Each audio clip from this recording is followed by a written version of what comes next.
just amazing. It just shows that people are out there supporting us and what we do, and that we're here helping the community, and it's really appreciative that they're giving back to us and showing their support to us. A little lunch goes a long way. We've been dealing with sandwiches and meals like that. You know, we bring and just trying to give back. That's what we do. We're providing meals to homeless and food banks, and during the Christmas time, we give to their toy program.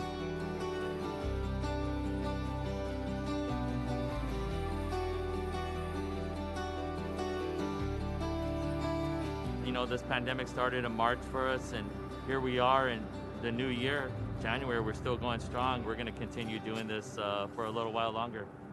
Everyone's been very supportive, and just getting through it the best we can.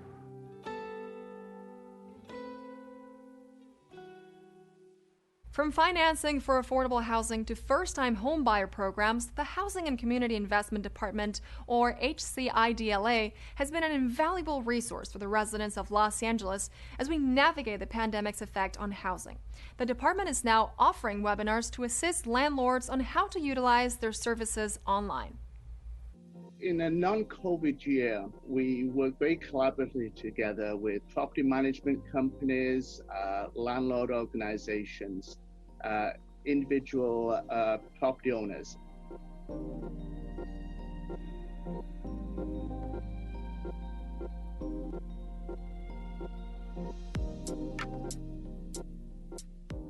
To mitigate the COVID infections, we have closed our public counters.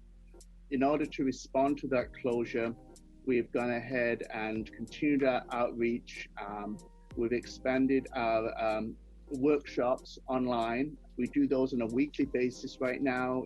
Our webinar schedule is every Wednesday at 3 p.m. The focus of the webinar is to assist the landlords on how to pay their annual registration fees.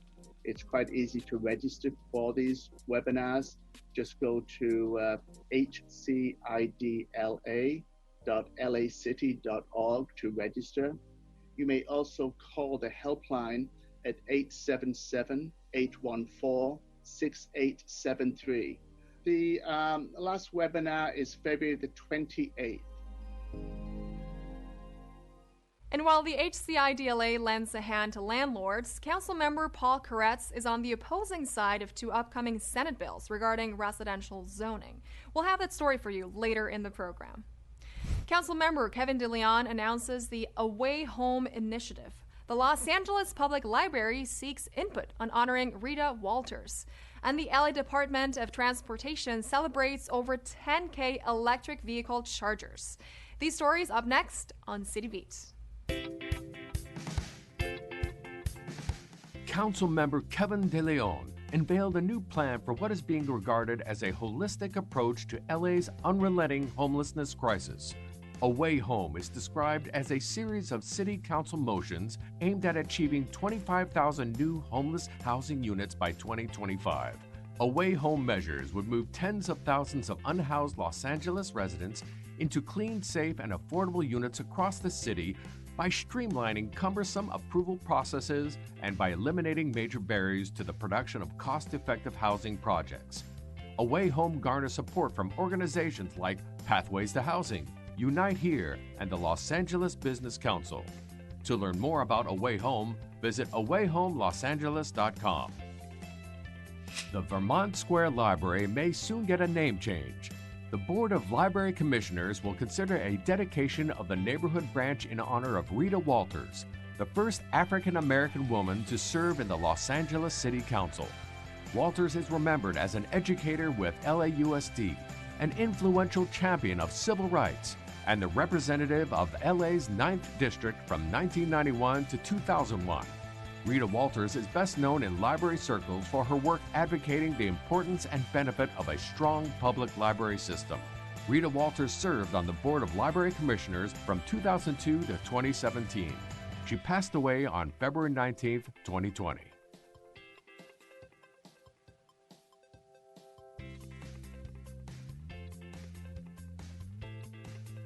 Earlier this month, Mayor Eric Garcetti announced that there are now over 10,000 commercial electric vehicle charging stations throughout Los Angeles, giving LA the most charging stations of any city in the United States. With 11,045 commercial charging stations on local streets, the city of Los Angeles has now surpassed its goal to install 10,000 EV charging stations 2 years early. The deployment of charging infrastructure is instrumental in meeting the LA Green New Deal goals of 80% electric and zero-emission vehicles in the city by 2036. As part of one of the most aggressive clean transportation agendas in the world, the mayor also instructed LADWP to work on increasing the rebate for income-qualified customers who purchase electric vehicles. In 2021, it's fair to say that most people get their news and current events fix from sites on the internet. But magazines are still out there. Yes, newspapers and magazines are still around, and you can access them online using your library card with the LA Public Library's online resource press reader. Take a look.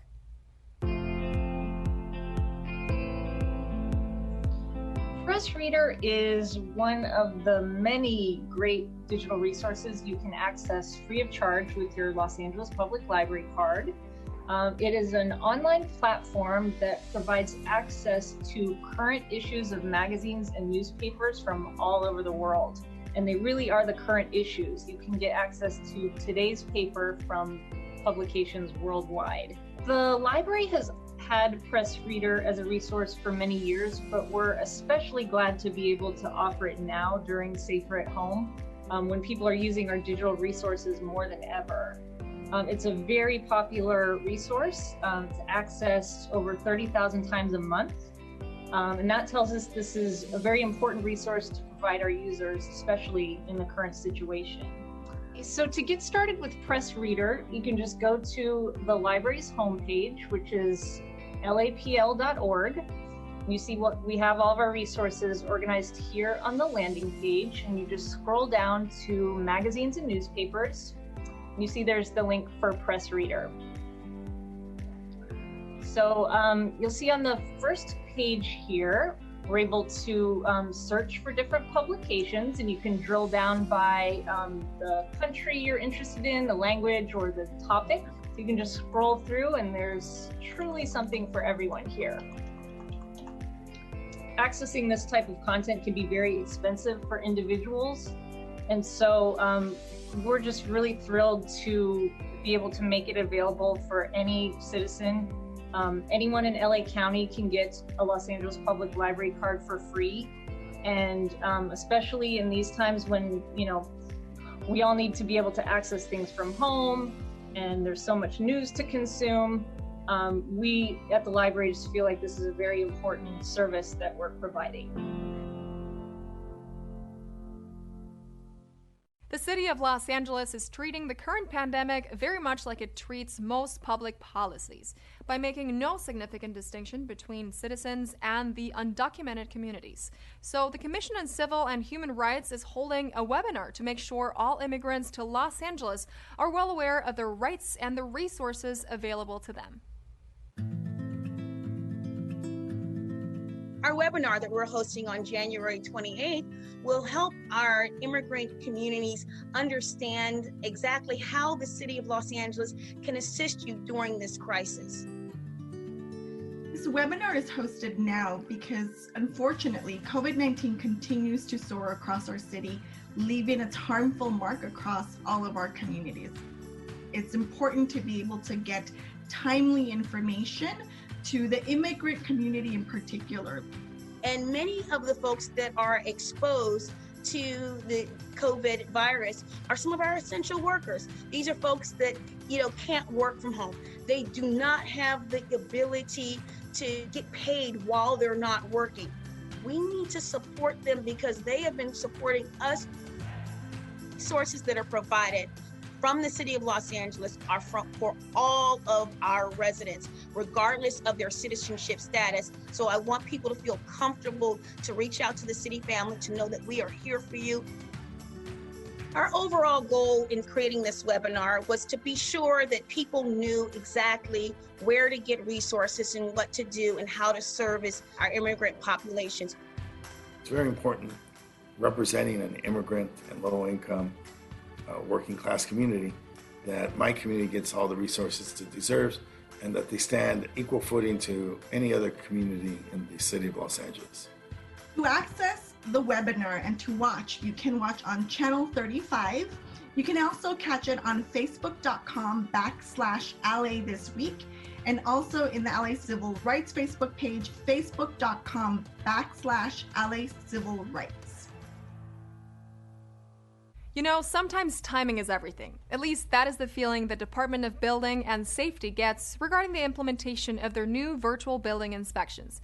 Jeff Napier zoomed by to tell us about how his department is utilizing this new marriage of technology and imagination.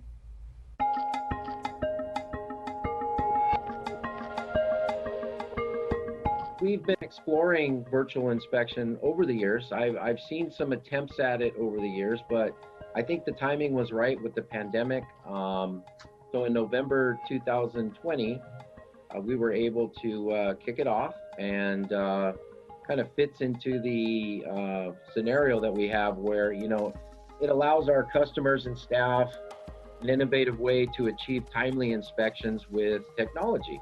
It does two things. It reduces wait times. We hope once this thing fully catches on, we will probably be able to cover a lot more inspections with the staff that we have. It also takes cars off the road and things like that. But, you know, keeping in mind the safety of our customers and our staff during this pandemic. With technology now, being that we can live stream with devices and use apps and, you know, in Google Meet, since we can do it live, we're able to control the environment a little better, and we felt like it was the right time to try it. And as I understand it, a lot of other municipalities are using this technology, and we're happy to be able to throw our hat in there and try it as well. Traffic is a challenge for inspectors. It's also not just traffic, but parking. Finding parking in these busy, you know, downtown districts, being able to service the customers in a timely fashion, this helps us achieve that.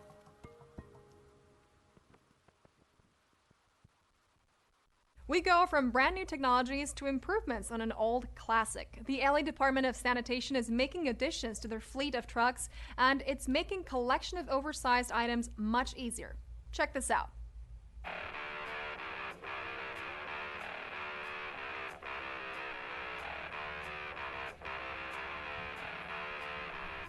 We are in the East Valley Sanitation Yard.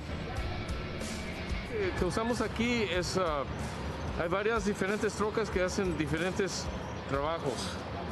Trajo lo que llamamos un side loader, que recoge los botes de las residenciales, la basura residencial. Cuando la gente pone sus botes enfrente, es de basura, es de recycle, es de lo verde.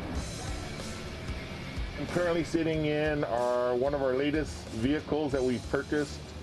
This vehicle here is equipped with a natural gas powered engine. It actually is rated to produce less than 0.02 emissions.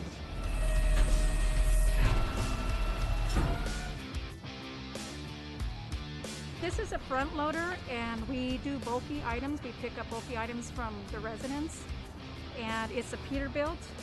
It's a 520, and it actually has one side on the right to drive. This truck is our one of our latest additions to our fleet. We also started using them in our Clean Streets Los Angeles program, and instead of having to send a whole big dump truck in that setup, we could take this vehicle and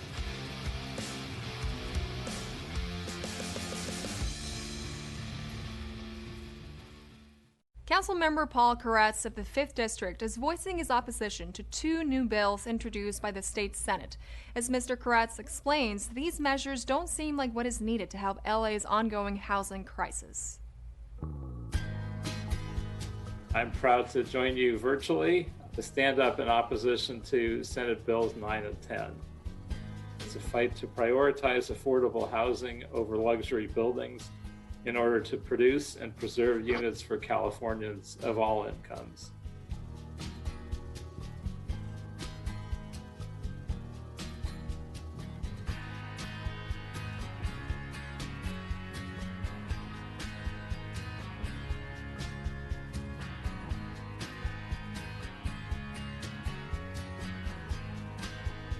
So what exactly would occur if these bills are passed?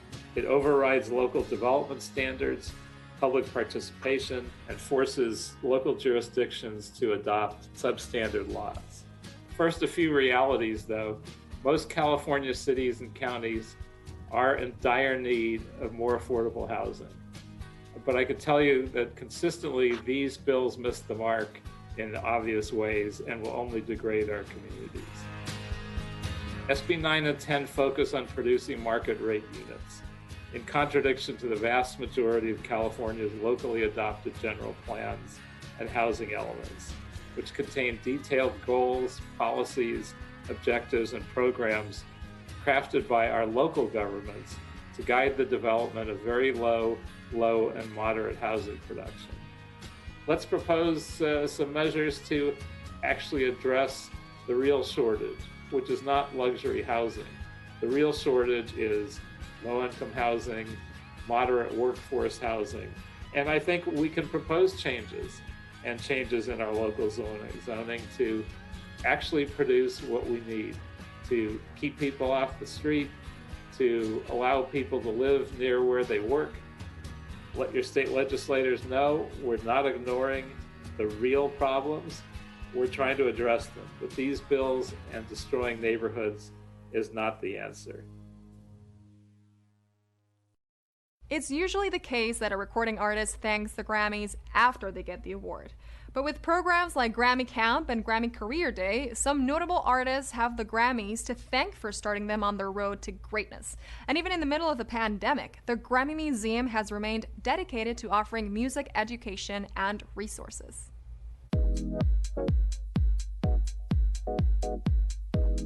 The Grammy Museum is located in downtown Los Angeles at LA Live. We have 35,000 square feet of interactive exhibit space. We also have online exhibits, our virtual education programs, and our Grammy in the Schools programming. So we're a very interactive, very educational institution. We've actually had Maren Morris, Billie Eilish, Phineas all go through our education programs. So if you look back all the way to high school days for some of these artists, they've benefited from the Grammy Museum. We closed our doors on March 13th, and I sent a note to the whole team right after that, and I said, our doors may be closed, but our mission is not.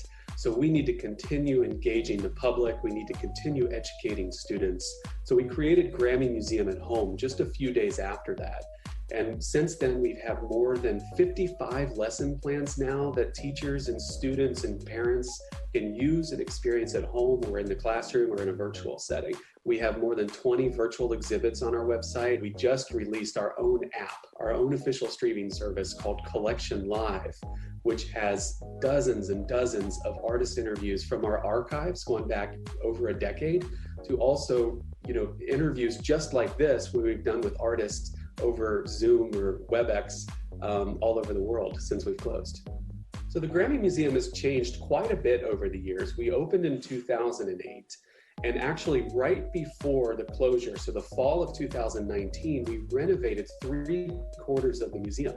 So for a lot of Angelenos or a lot of tourists that have been to the museum before may not have experienced, because we were just open for 4 months after the renovation before we had to close. And we've had more than 1 million hits on our website and on our digital channels to experience all of our content. 2021, I think, looks very promising for us. We'll reopen. We're positioned to reopen stronger. We're positioned to reopen and welcome everyone back. I think we're all yearning for that opportunity to be with our friends, be with our families, be with our classmates, celebrate music, to go to the theater, to walk galleries. And I think that that's going to be something that's incredibly exciting. And I personally will be in the lobby welcoming everyone back on the first day.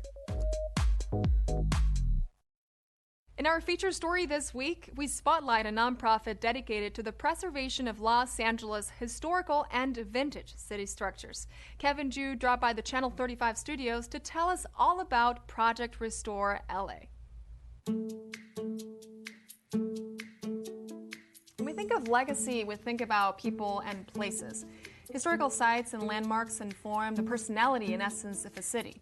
Project Restore LA is a non-for-profit whose mission is to restore and preserve the civic integrity of Los Angeles.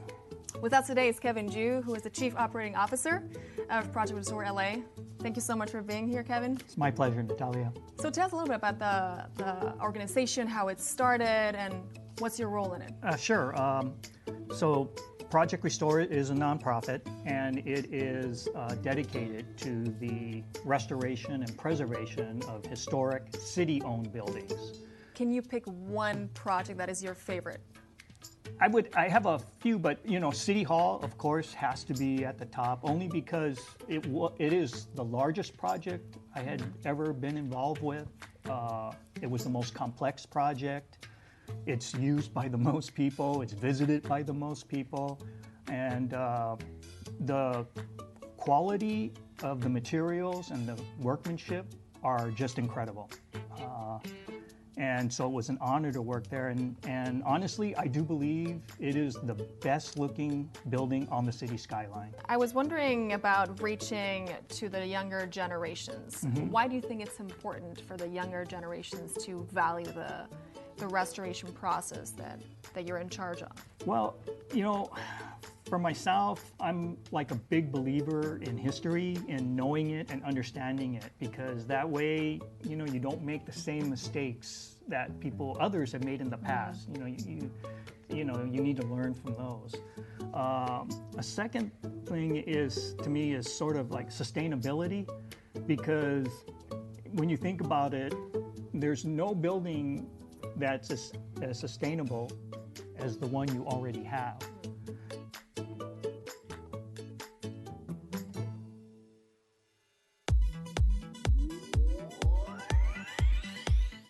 The LA Opera is bringing residents of LA a whole new experience in music with digital shorts.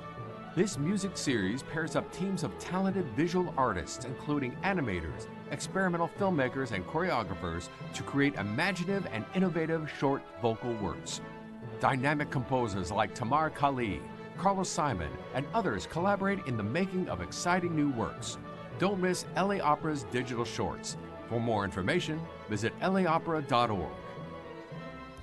The Los Angeles Public Library continues its 5th season of LA Made, a cultural series featuring free music, dance, theater, and conversations with local entertainers at libraries throughout the city. The library kicks off its 2021 programming with The Making of Reverberations. Tune in as performers Donnie Silver Simons and Michelle Green Wilner discuss the making of the multi-sensory work exploring the deception of the Kristallnacht of 1938.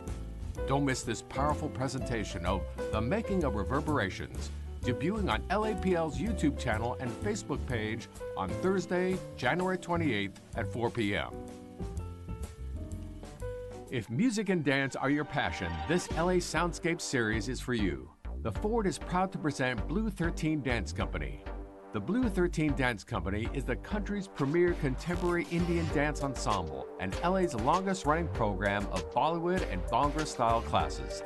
Enjoy inspired dance works and demonstrations that all at once entertain and educate all ages. And it's waiting for you anytime online. LA Soundscape's Blue 13 Dance Company is available to enjoy for free by visiting theford.com.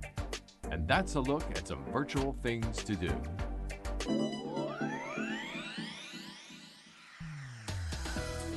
That's it for this edition. I'm Natalia Bilbao. From all of us here at LA This Week, thank you so much for joining us. A reminder that you can catch us online at lacityview.org, and we're also on Facebook, Twitter, and YouTube. See you next time for more LA This Week.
Oof. Oh my God.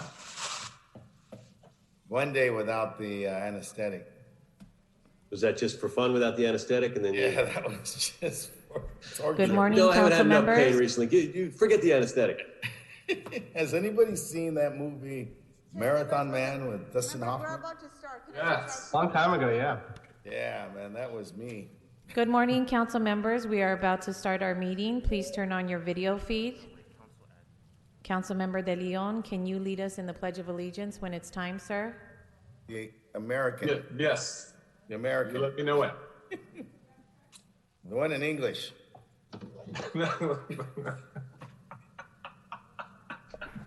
We need one more member to start the meeting, please. Kevin. Good morning, Mitch. Good morning, Joe.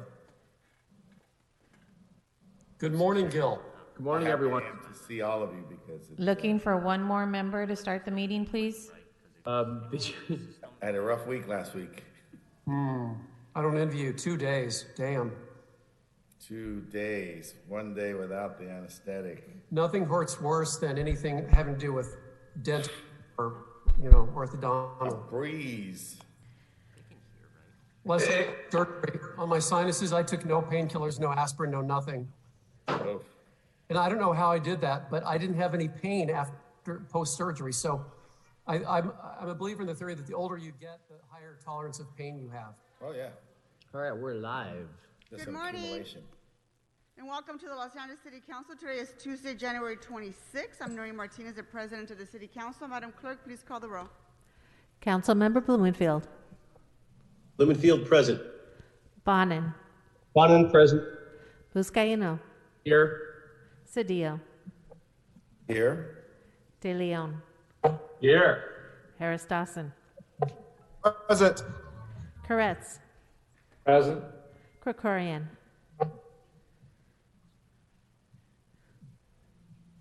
Councilmember Krikorian. Lee. Councilmember Lee. Martinez. Present. O'Farrell. Present. Price. Here. Rahman. Present. Ridley Thomas. Here. Rodriguez. Here. 13 members and a quorum, Madam President. Okay, first order of business.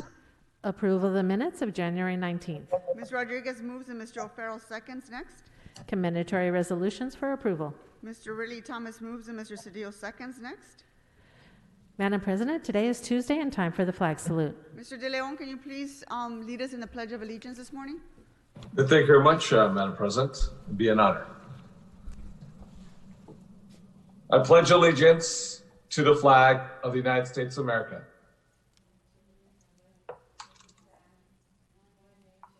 Indivisible, pledge allegiance to the flag of the United States of America. For which it stands, one nation, under God, indivisible, with liberty and justice for all.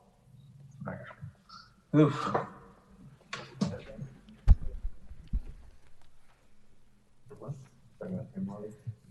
Madam Clerk, Councilman Lee is here. Thank you.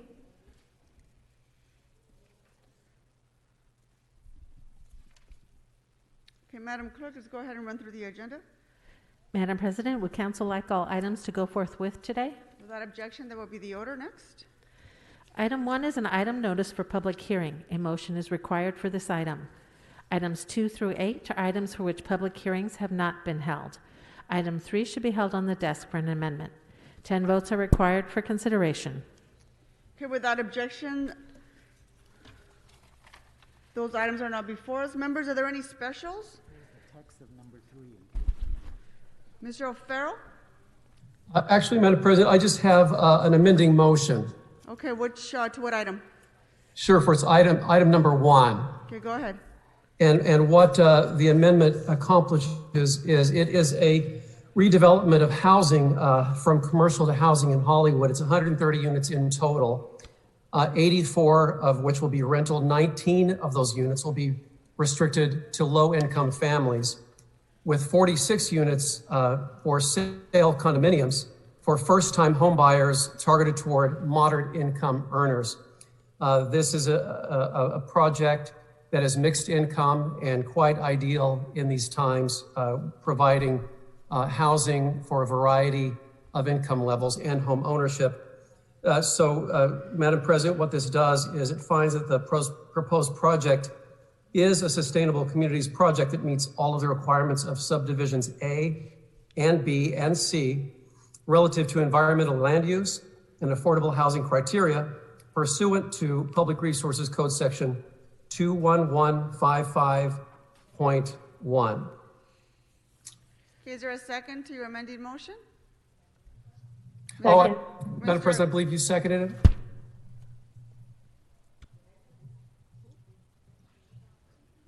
Yes, sir, I have it in front of me. Thank you. Thank you. Any others? That'll do it. Thank you. Thank you, Mr. Buscaino. Item number 6 for comments, please. I'm sorry, Mr. Buscaino, what item? Item number 6, ma'am, for comments. Thank you.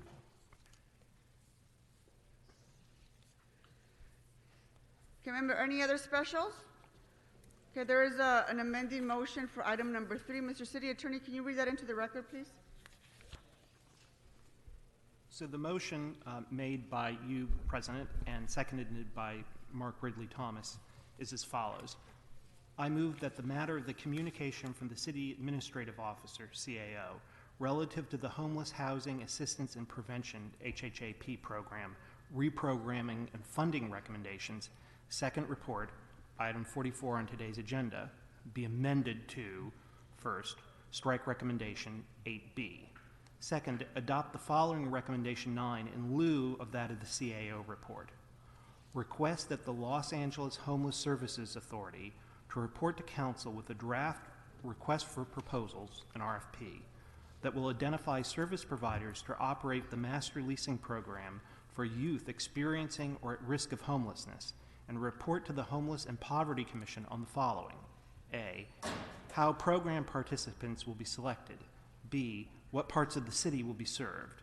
C, how participants will transition services at the conclusion of the program. And D, associated metrics to determine program and cost effectiveness. And finally, third, add recommendation 18 as follows. Instruct that the City Administrative Officer, in coordination with the LA County and LAHSA, to report back in a week on how the county is overseeing the phase-out of county-operated project room key sites in the city. That's it. Thank you, Madam President. Thank you. Point of clarification, Mr. City Attorney, that was item number 3. Yes, that's okay, correct. Thank you. That will be circulated momentarily. Mr. De Leon? Yep, Madam President. Comments for file item number 7, our resolution on the sugar immigration. Comments on item number 7 from Mr. De Leon. Any others? Okay, let's go ahead and move on to public comments. Madam Clerk, go ahead and read out the calling information, followed by the City Attorney. Thank you, Madam President. And as indicated on the agenda, members of the public wishing to offer public comment should call 669-254-5252 and use meeting ID number 160-535-8466 and press pound. Press pound again when prompted for participant ID. Once admitted into the meeting, press star 9 to request to speak. And finally, when you hear the last 4 digits of your phone number, press star 6. And again, call 669-254-5252 and use meeting ID number 160-535-8466 and press pound. Press pound again when prompted for participant ID. Once admitted into the meeting, press star 9 to request to speak. And finally, when you hear the last 4 digits of your phone number, press star 6. To members of the public calling in, when it's your turn to speak, please state which of the agenda items you'd like to speak on. You have 1 minute per item to speak, up to 3 minutes total, and if you wish, 1 minute for general public comment. Please speak on the items first before providing general public comment. We'll tell you when your time's up. When speaking on the agenda items, you must be on topic. Our goal is to get through as many speakers as we can. If you're not speaking on topic, or if we can't tell whether you're speaking on topic, you'll get 1 brief warning from me or the President. If you do not immediately get clearly on topic or again stray off topic, the president will cut you off and you'll forfeit the rest of your speaking time, and we'll move on to the next speaker. We'll take 25 minutes total public comment. The items that are open for public comment are items 1 through 8. Finally, for members of the public calling in to speak, as soon as you hear someone address you, you're live in the council meeting. If you're also listening to the council meeting on your computer, channel 35, or other device, please turn down the volume on those devices immediately, as there's a time delay between the live meeting and the broadcast. Please also keep one ear on the phone because of the time delay. When you hear us announce the last 4 digits of your phone number or other identifying information if you're calling in on a blocked number, please press *6 immediately and tell us which items you want to speak on. Don't just listen to your computer. We may think you're not there because of the time delay. Thank you, Madam President. And let me just add also that on item number 1, this is the hearing for the Sustainable Communities Project. And we're ready to take public comment. Okay, go ahead. Take the first speaker. Caller ending in 9415, press *6 to unmute yourself.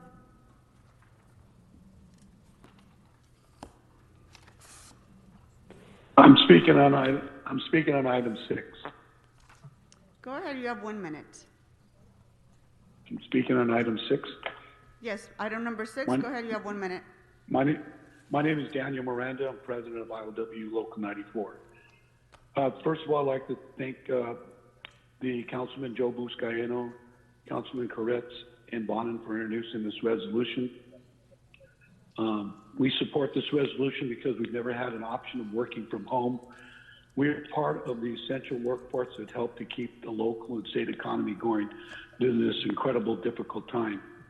There may be a misconception that because we work outside of cargo ships and large terminals, that longshoremen can socially distance. We cannot. We do a physical job that requires us to consistently work together, communicate, and sometimes be in close quarters. Good sanitation practices and mask wearing are important, but they are not a substitute for the vaccine. As you know, the ILW Local 13, 63, and 94 represent 9,200 longshoremen, marine clerks, and foremen. There is also roughly another 5,000 casuals who work at the ports of Los Angeles and Long Beach. Thank you, sir. Your time is up. Thank you. Next speaker. Caller ending in 1336, press *6 to unmute yourself.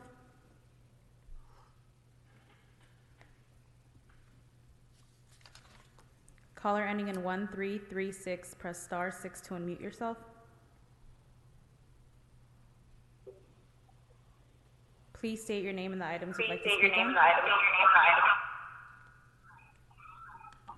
Speaker, if you have another device on, please turn down the volume on the other device right away. We're getting feedback and we're having a time delay problem. Okay, I think they've hung up, so we can move on to the next speaker. Caller ending in 0441, press *6 to unmute yourself. Please state your name and the items you'd like to speak on. Yes, hi. This is Rabia Sen with Esperanza Community Housing. We work with the communities in South Central Los Angeles. I am here for a general comment. I'm calling to say that we are proud to be part of the 112 organizations who sent you all a letter on January 20th, urging that you make the LA Justice Fund a permanent program of the city. We have a new president, but ICE and our dysfunctional immigration system are still here. Though a pause on deportations was enacted, this will only cover some people for 100 days. Deportations will continue to happen under the U.S. immigration system founded on the basis of white supremacy. So we must recognize that while some relief for our immigrant communities could be on the horizon, many of our community members are already facing deportation and need representation now. And please make no mistake, this is also an issue of racial justice. As the disparate racial impacts of policing and the criminal legal system more generally cascade into the immigration system, immigrants of color feel the double oppression that comes from over-policing from both law enforcement and immigration enforcement. So what we need from you is for the Los Angeles Justice Fund, an example of what the city can and must do to rise up to this challenge. We need you to make this. Thank you. Next speaker. Caller ending in 0249, press star 6 to unmute yourself. Please state your name and the items you'd like to speak on. My name is Frank Ponce de Leon. Good morning, Madam President Pro Tem, and council members. My name is Frank Ponce de Leon, and I'm currently the ILW Coast Committeeman. I would like to submit the comments to the City Council in support of item number 6, Go which ahead. supports You have any 1 minute. legislation. You have 1 minute, sir. Go ahead. In support of number 6, any legislation or administrative action prioritizing the distribution of COVID-19 vaccine for the essential workers. Longshore workers have been working every day through the pandemic to keep cargo moving, and despite of the exposure to life-threatening viruses they face every day. So far, ILW workers in the ports of Los Angeles have suffered at least 803 known COVID infections since the pandemic began last year, and have had 12 reported deaths in the last 55 days. Since the implementation of California OSHA emergency temporary standards in December, through the first 25 days of 2021, the number of COVID-19 infections among longshore workers at the Twin Ports has almost surpassed the total cases reported in the final 8 months of 2020. Our top priority is saving lives. Longshore workers need to be elevated to the appropriate vaccine status to stem the explosion of COVID infections, and the ILWU is working daily on a number of fronts to make this possible. Thank you. Thank you. Next speaker. Caller ending in 6363, press star 6 to unmute yourself. Please state your name and the items you'd like to speak on. My name is Michael Perdue, President ILW Local 63. I'm speaking in favor of item number 6. Okay, you have 1 minute. Go ahead. Thank you, Madam President, and all council members. Again, 1 minute's 1 minute. Look, I just want to dispel some rumors out there or some misinformation that's been going on about where our ILW members want to be. You guys know, working in the council, the vital role that our members play in putting products through this nation, through the state of California, LA County, and nationally. We are just looking to be put up a little bit on the tier. Currently, we are in phase 1B, tier 2. We're asking to be put up to tier 1. You know, my wife is a registered nurse and works in LA County, as well as many of my other relatives. We know the importance of prioritizing first responders, doctors, and nurses. It's vital. I hear the stories every night of what happens with life and death situations. Our members are on the front lines. We do not want our members to, on a daily basis, our numbers are going. Thank you. Next speaker. Caller ending in 5554, press star 6 to unmute yourself. Hello. Please state your name and the items you'd like to speak on. Sean Murphy at the 3rd District, Canoga Park. Go ahead, Sean. Good morning. Good morning, Ori. How you doing? Good. How are you? What items do you want to speak on this morning? Item 6 in general public comment. Okay, you have 2 minutes, 1 minute for each. Go ahead and start with item number 6, and then you can move on to general public comment. All right. Item 6, I am for. That's it. I want to move on to general public comment. Very well. Go ahead. I want to let my fans know I'm getting the vaccine tomorrow morning at 10:15 a.m. So pray for me, okay? Okay. And then the streets have to be fixed, and the sidewalk has to be fixed. That's it. All right. Thank you, Sean. Caller ending in 2240, press star 6 to unmute yourself. Please state your name and the items you'd like to speak on. Hey, my name is Sabrina Johnson. I would like to speak on all items in general public comment, please. You have 3 minutes followed by 1 minute for general public comment. Please begin. Cool. So I want to start with item number 2, which is 5 properties being removed from REAP. I've called in before about this, and I'm confused. I guess I'm confused as to how we're actually doing this right now. Like, are we actually sending inspectors out? Like, are properties being taken into REAP also right now? Because I don't know, my building was supposed to be inspected back in December, and you know, it's been delayed and delayed, and it's been put off till March. So I don't even know how we're doing this right now. But you do know that, you know, when you do that, the rent's gonna double for those tenants because they're gonna go back to paying their full rent. And you know, I know that, you know, you're supposed to take the properties out of REAP when the repairs are made. But you know, you guys bend the rules for developers and landlords all the time. So hear me out. What if we just didn't? Like, what if we did with the REAP stuff exactly what you do with renter protections and just conveniently forget to agendize it? Just leave it off. Leave those landlords in limbo. Pay them off later on when the emergency period ends. Give the tenants a break for a minute, you know? Bend the rules for us once in a while. Yeah, I know you have to bend over for the landlords. They have all of the money and all of the power in this city. I get that. And us tenants, the only recourse we have is to continue to call into these meetings and make your life as miserable as we possibly can. So that's what we're going to keep doing on Tuesdays, Wednesdays, and not Fridays. Speaker, I think we've kind of gone off topic. Could you get back on topic, please? Well, I will get to my general public comment now. Okay.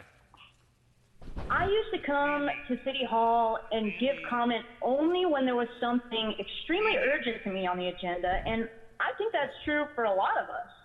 Actually, I think it's also true, and you've heard this many times, that now people are more engaged and more upset with you specifically because you've canceled the Friday meeting, and a lot of committee meetings too.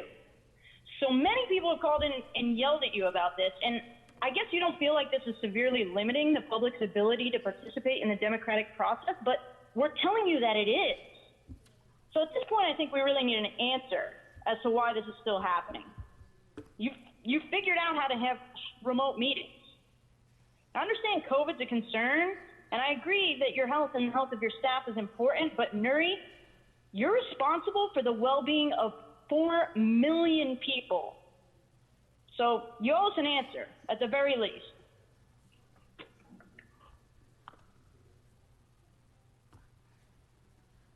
Next speaker. Caller ending in 1130, press *6 to unmute yourself. Please state your name and the items you'd like to speak on. My name is Ramon. Good morning, Madam President and President Pro Tem Buscaino.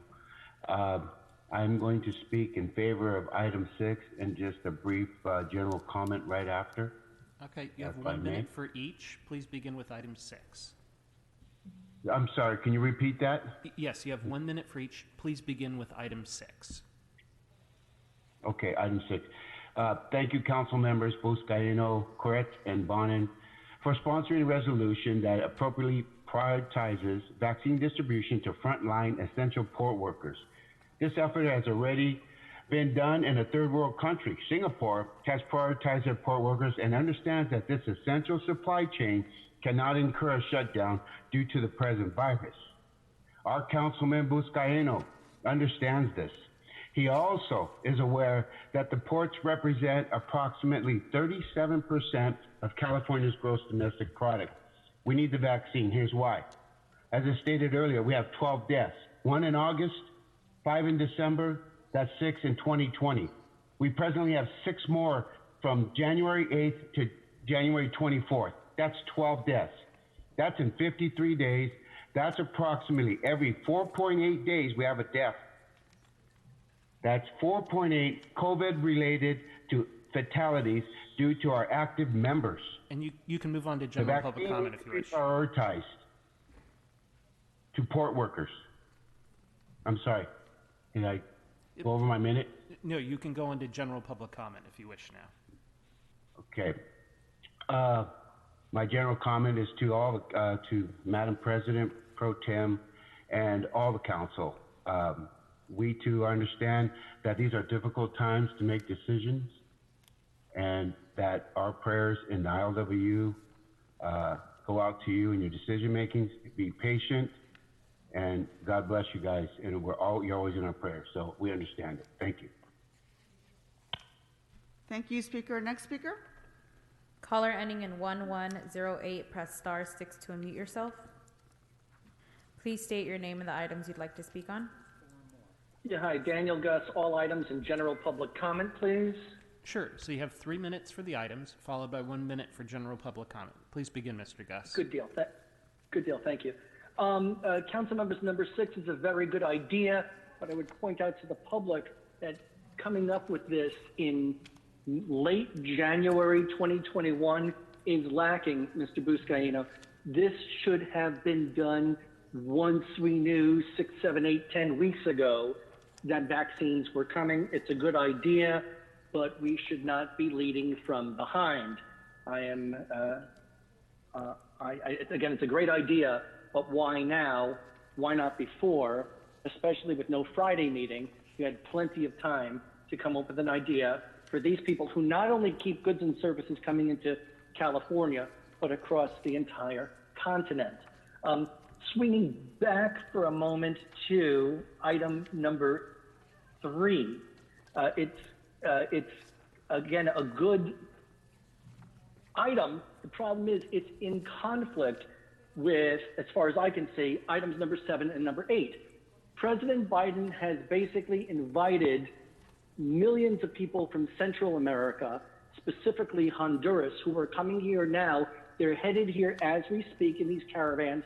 I don't blame them. They're poor, they're terrorized, and I understand why they're coming here. So the question is, while you're trying to deal with homelessness in Los Angeles, why is the LA City Council basically welcoming, inviting more poverty when you don't have a clue as to what to do about the poverty we have now?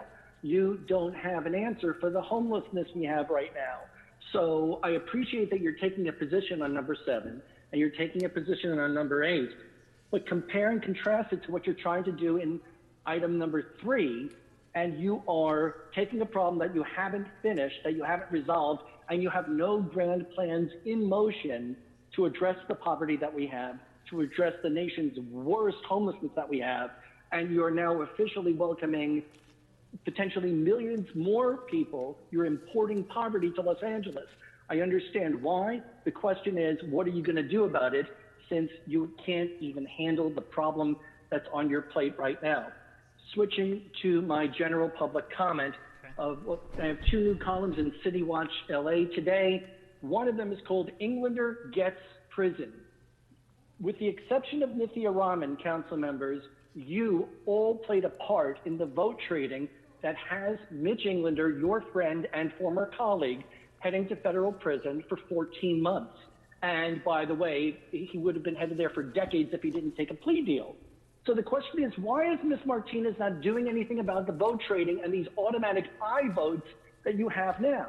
Each and every one of you, except Nithya Raman, participated in the keeping things under the shadows while Mitch Englander and Jose Huizar facilitated the chaos and federal crimes that you're now dealing with. I implore all of you, since Ms. Martinez won't do it on her own, to get rid of the vote trading. And unless you physically click I on any agenda item, it is a no vote. That will force you to directly accept responsibility for what's going on. I votes and vote trading are the root. Thank you. Caller ending in 9917, press star 6 to unmute yourself. Please state your name and the items you'd like to speak on. Hi, CL, they, them, pronouns, all available items in public comment, please. You have 3 minutes for all your items and 1 minute for general public comment. Go ahead. Thank you. Quickly on the REIT properties, another concern that I have with these, besides one by Sabrina Johnson earlier, is that landlords that are taken off of these listings are then quickly moving to evict tenants that they have, and so the city is not really taking that into account, but just going through the motions on these REIT properties. With regard to item 5, the Board of Police Commissioners is really showing themselves time and time again with the items that come before this council, how useless they are, and they're really just a rubber stamp for Chief Moore.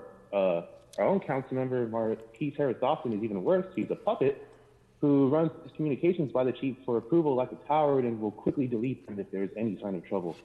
So thank you for being so responsive to your constituents, Marquise. Oh wait, the cops aren't your constituents. Fucking people are, you idiot. Item 6, I find it deplorable and disgusting that the council has not set aside Friday meetings or met during December to chart the course for the most important public health initiative of our lifetimes, the vaccination effort. The lack of a clear plan is killing our citizens and destroying our workforce. Dozens of ships can't pass through our ports because the workforce is either sick, dying, or refusing to get sick and die. While you focus on the loud protests of rich people who want to go out and brunch to open outdoor dining, our port is losing a battle that has huge implications for the economy. Aligning the state does nothing for these port workers and only accelerates the carnage they're experiencing. Your lack of strong leadership and planning is causing chaos and death. Also, Mary doesn't have to work on Fridays or the entire month of December when all of this should have been getting dealt with. Joe Buscaino, I give you no credit because you should have known that this should have been happening on Fridays or during December and not on a weak motion that gets passed, that gets in front of the council at the end of January.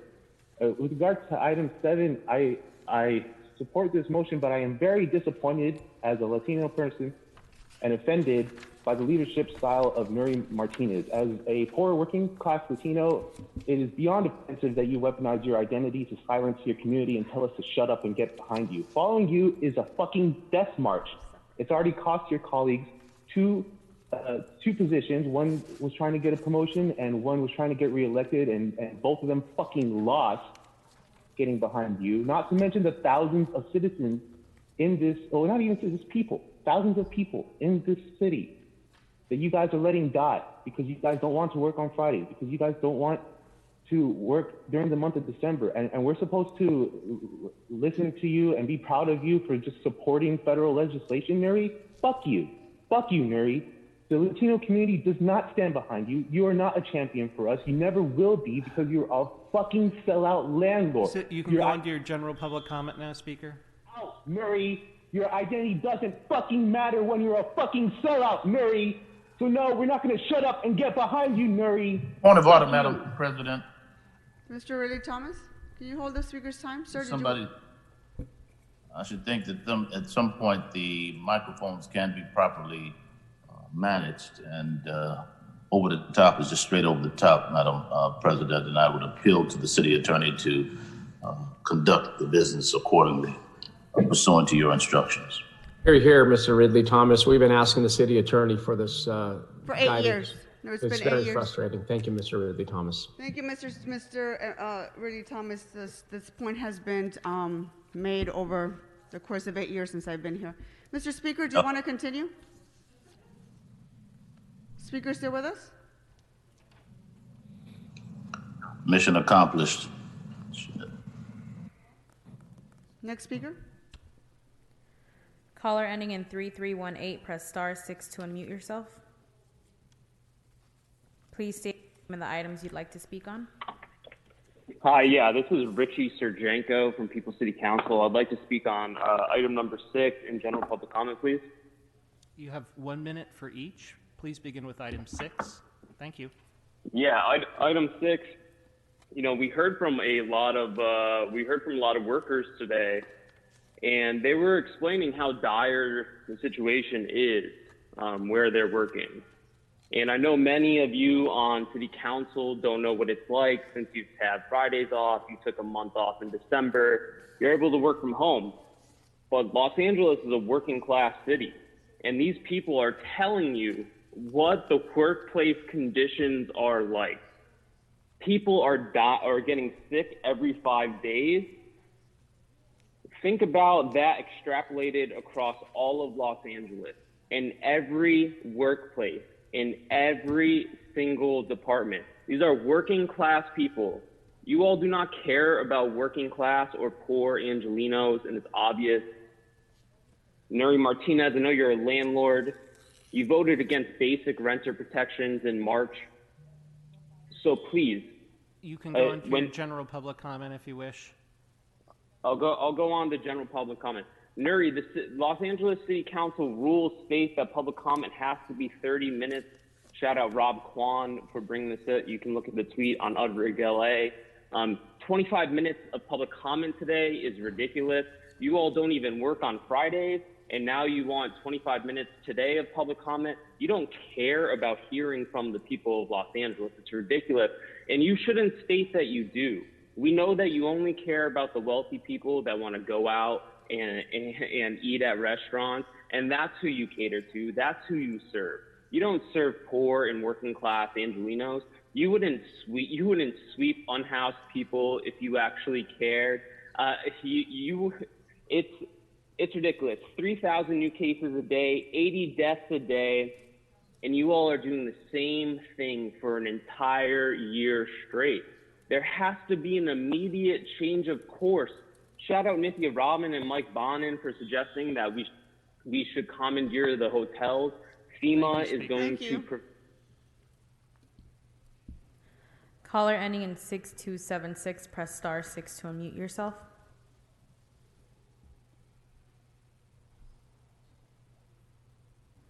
Please state your name and the items you'd like to speak on.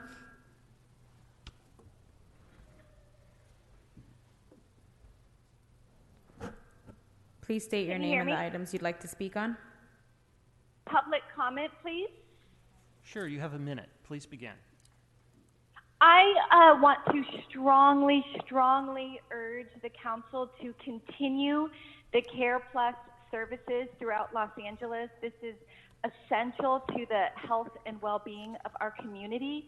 And I also wanted to just say that I am also in favor of item number 6. It's important that we take care of our port workers. Thank you so much. Thank you. Thank you, Speaker. That concludes public comment for today's meeting. Madam Clerk, please go ahead and vote on items number 1, 2, 4, 5, and 8. Let's go ahead and call the roll. Councilmember Blumenfield. Blumenfield, aye. Bonin. Bonin, aye. Buscaino. Aye. Cedillo. Aye. De Leon. Aye. Harris Dawson. Yes. Koretz. Aye. Krikorian. Aye. Lee. Aye. Martinez. Aye. O'Farrell. Aye. Price. Aye. Rahman. Aye. Ridley Thomas. Aye. Rodriguez. Aye. 15 ayes, these items are adopted. Okay, let's move on to item number 3. Let's go ahead and vote that on item number 3 as amended. Please call the roll. Blumenfield. Blumenfield, aye. Bonin. Bonin, aye. Buscaino. Aye. Cedillo. Aye. De Leon. Aye. Harris Dawson. Yes. Koretz. Aye. Krikorian. Aye. Lee. Aye. Martinez. Aye. O'Farrell. Aye. Price. Aye. Rahman. Councilmember Rahman. Aye. Ridley Thomas. Aye. Rodriguez. Aye. 15 ayes, this item is adopted as amended. Okay, let's move on to item number 6. This was called special for comments by Mr. Buscaino. Thank you, Madam President and members. I do want to thank my colleagues, Mr. Bond and Mr. Koretz, for partnering with me on elevating the importance of prioritizing longshore workers for vaccines. Also want to thank who you heard during public comment members, Ramon Ponce de Leon, the president of ILW Local 13, Mike Perdue, president of ILW Local 63, Danny Miranda, the president of ILW Local 94, and my dear friend Frank Ponce de Leon, ILW Coast Committee member. Thank you for joining us during public comment. You'll soon hear members from Gene Soroka, our executive director of the Port of Los Angeles, and he's available for questions or comments you may have. for Mr. Soroka. The Port of Los Angeles, as we know, is the nation's #1 container port, and its success can be credited to the longshore workforce that works around the clock to ensure the movement of goods in and out of the country. I've seen it firsthand. My family and friends work the docks and hear firsthand of what's happening on the ground here at our port complex. These men and women are essential frontline workers, putting themselves at risk so that you and I are able to receive the PPE that we need to keep ourselves safe during these unprecedented times. They take care of us, and now we need to take care of them. Nearly 700 dock workers at the Twin Ports, as you heard during public comment, of both Long Beach and Los Angeles have contracted COVID-19, and hundreds more are taking virus-related leaves, either isolating due to a contact tracing or awaiting test results. According to ILW, the test positivity rate is 65% for the Port of Los Angeles and 71% for the Port of Long Beach. This comes at the worst possible time.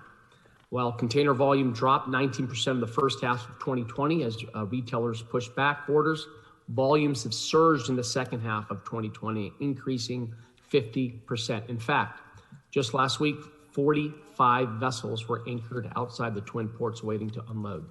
Now, this is not just a matter of prioritizing one industry over another. Dock workers are critical to the supply chain and the entire country's ability to fight the pandemic. Equipment that's vital for responding to COVID, including masks, sanitizers, ventilators for hospitals and other businesses across the nation, flow mostly through the Los Angeles and Long Beach complex. Now, if we don't have the labor workforce, this port and the country's economy shuts down, clearly. And as of last night, Governor Newsom announced that the state would switch to an age-based eligibility approach. While there have been no details announced, I would still ask that priority be given to high-risk workers such as longshore within that new plan. So members, we have now before you, believe we need to bring him in, Mr. Gene Soroka. We can allow him in, Madam President. Yeah, give me just a second, Mr. Buscaino. I also have 3 members on the queue.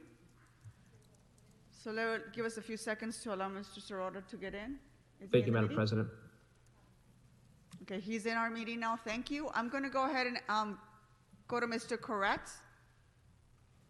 Thank you, Madam President. I think that there's no industry I'm aware of that has been as terribly impacted in terms of the percentage of positive cases, in terms of the number of hospitalizations and deaths, and the fact that the port and our economy and our response to COVID are all impacted. We know that there is a huge backup at the port. We know that there is PPE on those ships that is desperately needed. So to keep our port functioning and to keep our workers safe, I think this is an incredibly high priority. And I thank Mr. Buscaino for bringing this forward. And I believe we should recognize this as a top priority for our city. Thank you, Mr. Koretz. Ms. Rodriguez? Thank you, Madam President, and thank you so much, Mr. Buscaino, for bringing this motion forward. This is an issue that impacts all of the city of Los Angeles and the entire Southern California region. People don't often think about how critical our port workers are to making sure that goods and services are making their way into Southern California.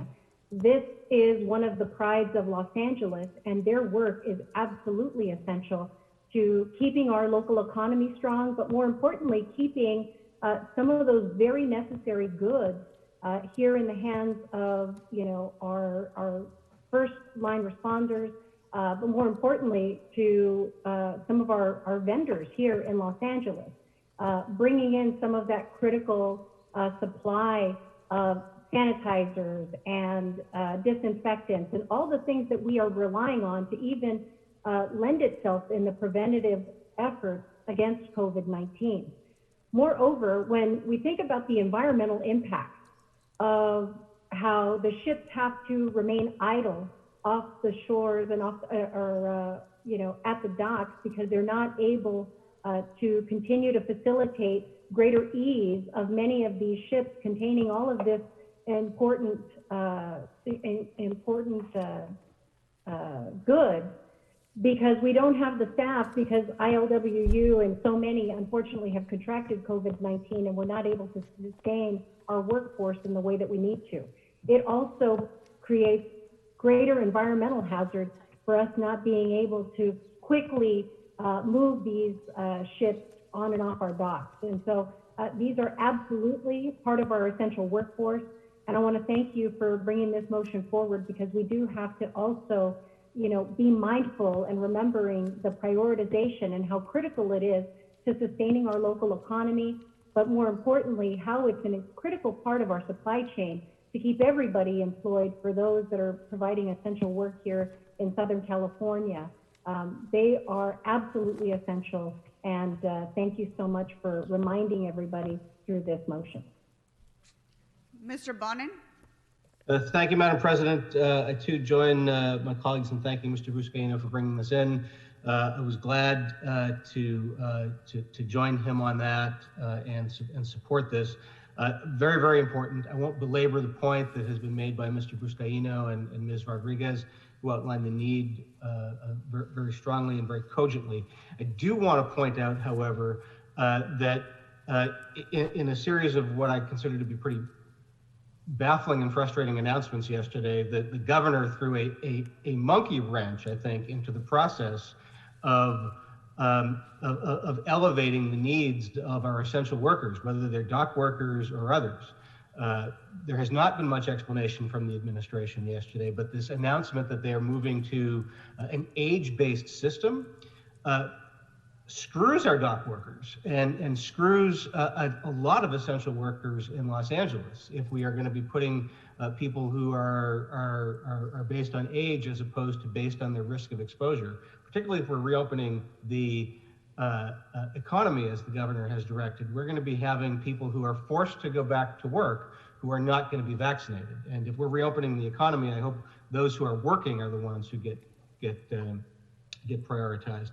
In addition to people with pre-existing health conditions, it's baffling to me what the governor has done, and I'm glad to see that we're standing up for our dock workers, and I think we're going to need to raise our voices to make sure that essential workers and people with health conditions are looked at as well. Thank you. Mr. De Leon? Thank you very much, Madam President. A very special thank you to Councilmember Joe Buscaino and recognizing his efforts to bring attention to the plight of our dock workers, locals 1363, as well as 94. Mr. Bonin, as well as Mr. Koretz, thank you very much too for your leadership in moving forward this file item number. As Councilmember Monica Rodriguez just said a few moments ago, aside from PPE equipment, the bottom line is this: all the electronic equipment that we use for Zoom, just for this very own, council meeting, is coming through the port of Los Angeles from the Pacific Rim. It's not just for Southern California, this region, but the entire state of California, the entire western part of the United States. Each time you go into a Target store, whether you buy a flat screen television set, whether you buy a pair of tube socks, whether you buy underwear, a television set, a toaster, a microwave oven, a refrigerator, anything and everything almost entirely comes through the port of Los Angeles from the Pacific Rim. So that's why these men and women from these three main locals, 13, 63, 94, are so essential. They're primarily working families of color as well too. They are on the front lines. So they're keeping this economy open by unloading all of that, all of those goods, in the port. So I just want to give again a special shout out to Mr. Buscaino for your leadership on this issue, and also a special shout out to the men and women, working class families, almost entirely, working men and women of color who are on those docks working every single day to make sure that our lives are as comfortable as possible given the conditions of COVID-19. Thank you, Mr. De Leon. Mr. Buscaino, back to you. Thank you, Madam President, members, for your comments. We do have Mr. Soroka here. Gene, can you tell us what the impact has been of COVID-19 has had on the port and goods movement more broadly? What are you seeing on the ground? We're hearing reports from the workforce that They don't have access to rapid testing. And a lot of the members of ILWU don't want to miss work, and they could be going into work having the virus and not knowing because they don't have access to the testing.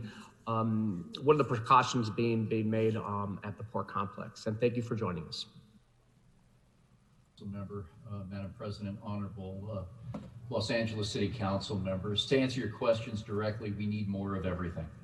Testing protocols. I am very, very pleased that dating back to March, how the ILW worked with the Employers Association to outline what those business rules must be within the confines of the collective bargaining agreement.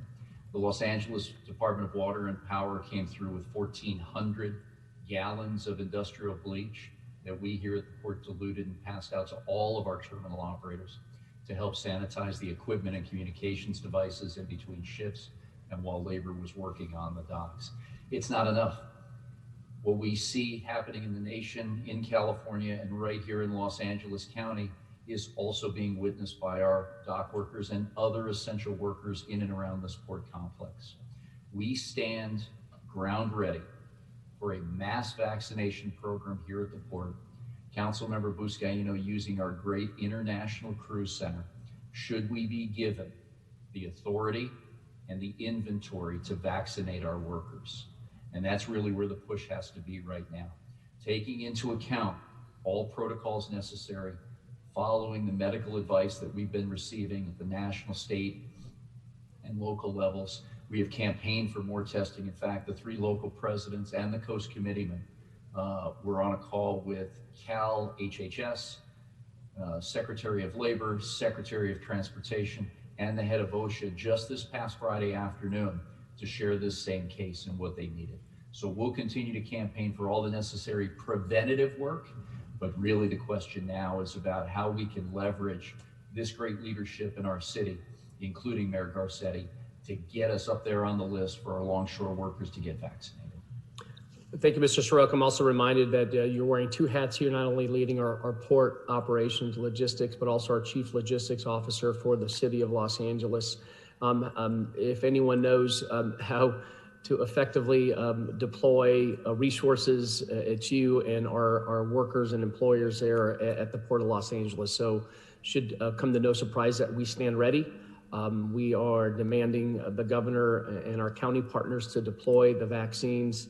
All we're asking for is 10,000. We have the infrastructure in place utilizing our cruise center, and we can get our longshore workers in and out quickly, swiftly, and effectively.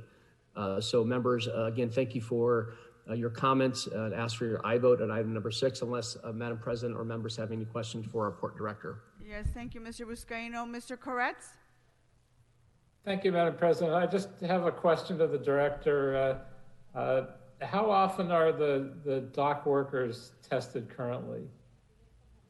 That protocol is designed between the dock workers and the Employers Association. The PMA, it is my view that it needs to happen more often and on a regular basis as designed by the CDC and Los Angeles County Health Services, the Department of Public Health, who are all actively involved in making sure we raise the bar each and every day to protect our dock workers. Thank you. The applicable number of tests and available inventory is also something we must push to make sure that we have ready and available those test kits in front of the dock workers on each shift. All right, thank you. Mr. Krikorian? Thank you, Madam President. Mr. Soroka, just in a related matter, can you talk about how workload has increased for the dock workers over the course of the last year? What's the traffic like in the port now compared to a year ago? And not just overall, but as a percentage of market share for North American ports, if you can talk about that, please. Yeah, this has been, Council Member, one of the shining stories of resolve coming from the dock workers directly. Each one of our 3 locals, 13 the longshore, 63 our marine clerks, and our 4 persons at Local 94 are working on average more than 5.5 days per week. Traditionally, that number during relatively normal times is less. And that just simply means that not only is there enough work to go around during this pandemic and economic crisis, but our longshore men and women have answered the bell when we needed them most. And they are out there turning to, pulling overtime, working on nights and weekends because they know we need their help as a nation to keep these goods moving. As Councilmember Buscaino mentioned, our volume in the second half of last year increased on a monthly basis by 50%, 50, compared to the first half of 2020. It was our highest volume, 6 consecutive month run ever in the 113-year history of the Port of Los Angeles. Best third quarter, best fourth quarter. And it helped us claim back some of the market share that we have lost for various reasons, mainly due to competitiveness, over the last 2 decades. We continue to show the market that we're eager for their business, but it still is, sir, a one-way trade.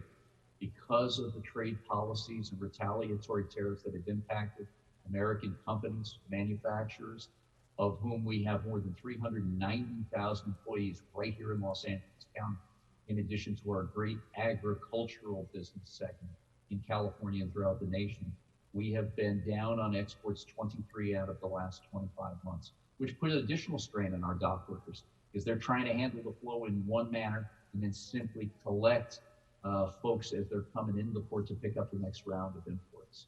So having a more streamlined national export policy is something that we'd like to talk about when we collectively catch our breath from this #1 issue on our plates right now. Thank you.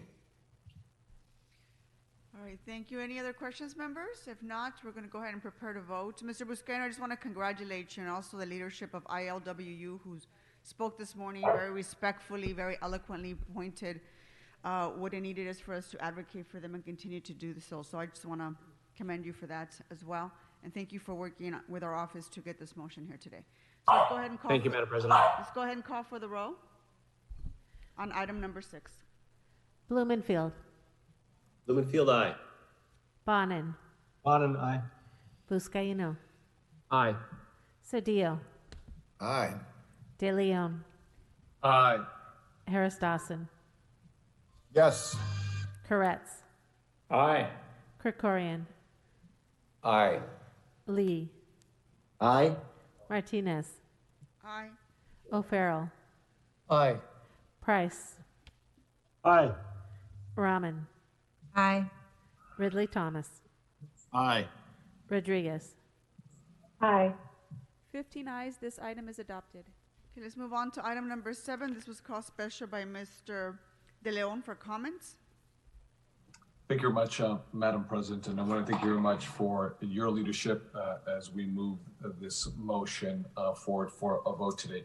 I want to say that there's a lot of folks on this council who are have been committed for many years, if not decades, on the issue of immigration reform. And now with the new president, we have an incredible, quite extraordinary opportunity to legalize the approximately 11 million undocumented immigrants throughout the nation, incredible contributors to our society, not just economically, but both culturally, as linguistically, gastronomically, as well as politically.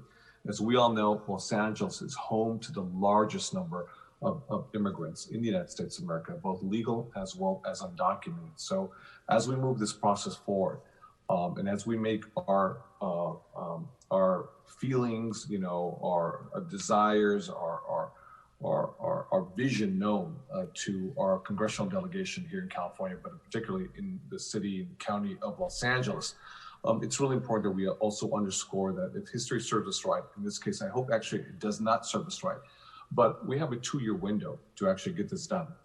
We have had immigration reform, serious immigration reform, and this includes pre-Trump, because we can't put everything on Trump. This goes all the way back to 1986 with then President Ronald Reagan with the Immigration Reform and Control Act. That was the last and greatest immigration legalization program we've had in the United States of America through a bipartisan process. Now that we have the executive branch as well as the House, and we have 50+1 with our California's very own Kamala Harris in the U.S. Senate, we have a real opportunity, but we may only have a 2-year window. And I think we can all agree collectively that DACA and the Dreamers, that's low-hanging fruit. That's easy. But what happens with their mothers and fathers? if we just legalize and provide a pathway to citizenship for the children or for the young students. But what happens with their mothers and fathers? That's a Pyrrhic victory in many instances. They stay undocumented, but the children or their children become legalized permanent residents, perhaps as low-hanging fruit for the Congress or through an executive action. So as we move forward this, and I'm looking forward to the members of the Immigration Committee, will be working forward on these issues and getting input and comments from the committee as a whole. But now that Chuck Schumer has cut this deal with the new minority leader, Mitch McConnell, that the filibuster will actually stay intact, that means it's actually much more difficult now to move legislation, because with committee markups in the Congress, I think it'll be much harder. So that's why it means perhaps only reconciliation is the process that we have to make sure we get this done, because we have no other choice, because Los Angeles, again, is home to the largest number of undocumented immigrants in the country. And we have this incredible opportunity to legalize them, provide them a pathway to citizenship. And they have been incredible contributors to our economy. They are a pillar of this economy. And going to the point that I love what Mr. Buscaino did with regards to essential workers in the ports of Los Angeles, they have been our essential workers. And without them, my God, I would not know what situation would be even in a worse situation if it wasn't for these essential workers who have put their lives on the line. And when it comes to all the coronavirus infection rate as well as mortality rate, they're the ones who have the highest numbers. So as we move forward, I think it's very important that we send this very strong message to Washington, D.C., to make sure that the work is, now it's time to roll up our sleeves and get the work done. When you're in power, you have to exercise that power to make sure you move it to improve the human condition for all individuals. So with that, I just want to make that comment. Again, Ms. Martinez, Madam President, thank you very much for your leadership on this issue. Thank you, sir. Mr. Cedillo?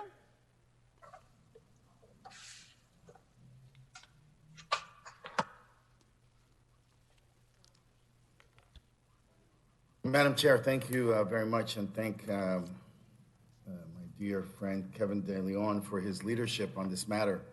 It is a one that requires us to act. Mr. De Leon laid out the political realities, the new political realities, and as Trump was fond of saying, elections have consequences. And in this case, we look forward to some good consequences with the result to taking both the Senate, the House, and the White House. But these things are not absolute. It's not automatic. But rather, these are going to be things that come as a result of organizing, mobilizing, committing resources to make these changes. I remember being early involved in the campaign to elect President Obama, where promises were made that this would happen in 30 days, in 100 days, in the first 6 months. And the president was at his peak of popularity, both globally and in the nation. We had the Congress, we had the Senate, and yet we sit here 12 years later, and the 11 million people are still waiting. And as Mr. De Leon laid out quite thoughtfully, immigrants are the foundation of our economy, particularly in Los Angeles. We would not survive, let alone thrive, without an immigrant workforce. There is no question to that. Immigrants throughout the world are part of the social fabric, but also the economic fabric of the economy of Los Angeles. Immigrants from Vietnam, Korea, China, from the Caribbean, from Latin America, from Mexico, from Africa. They are the fabric of what makes LA's service economy work. And so we need to be strong advocates for immigration reform and for the urgency, given the historic delays. As Mr. De Leon noted, it has not been since the Ronald Reagan administration have we had immigration reform. And it is needed. We've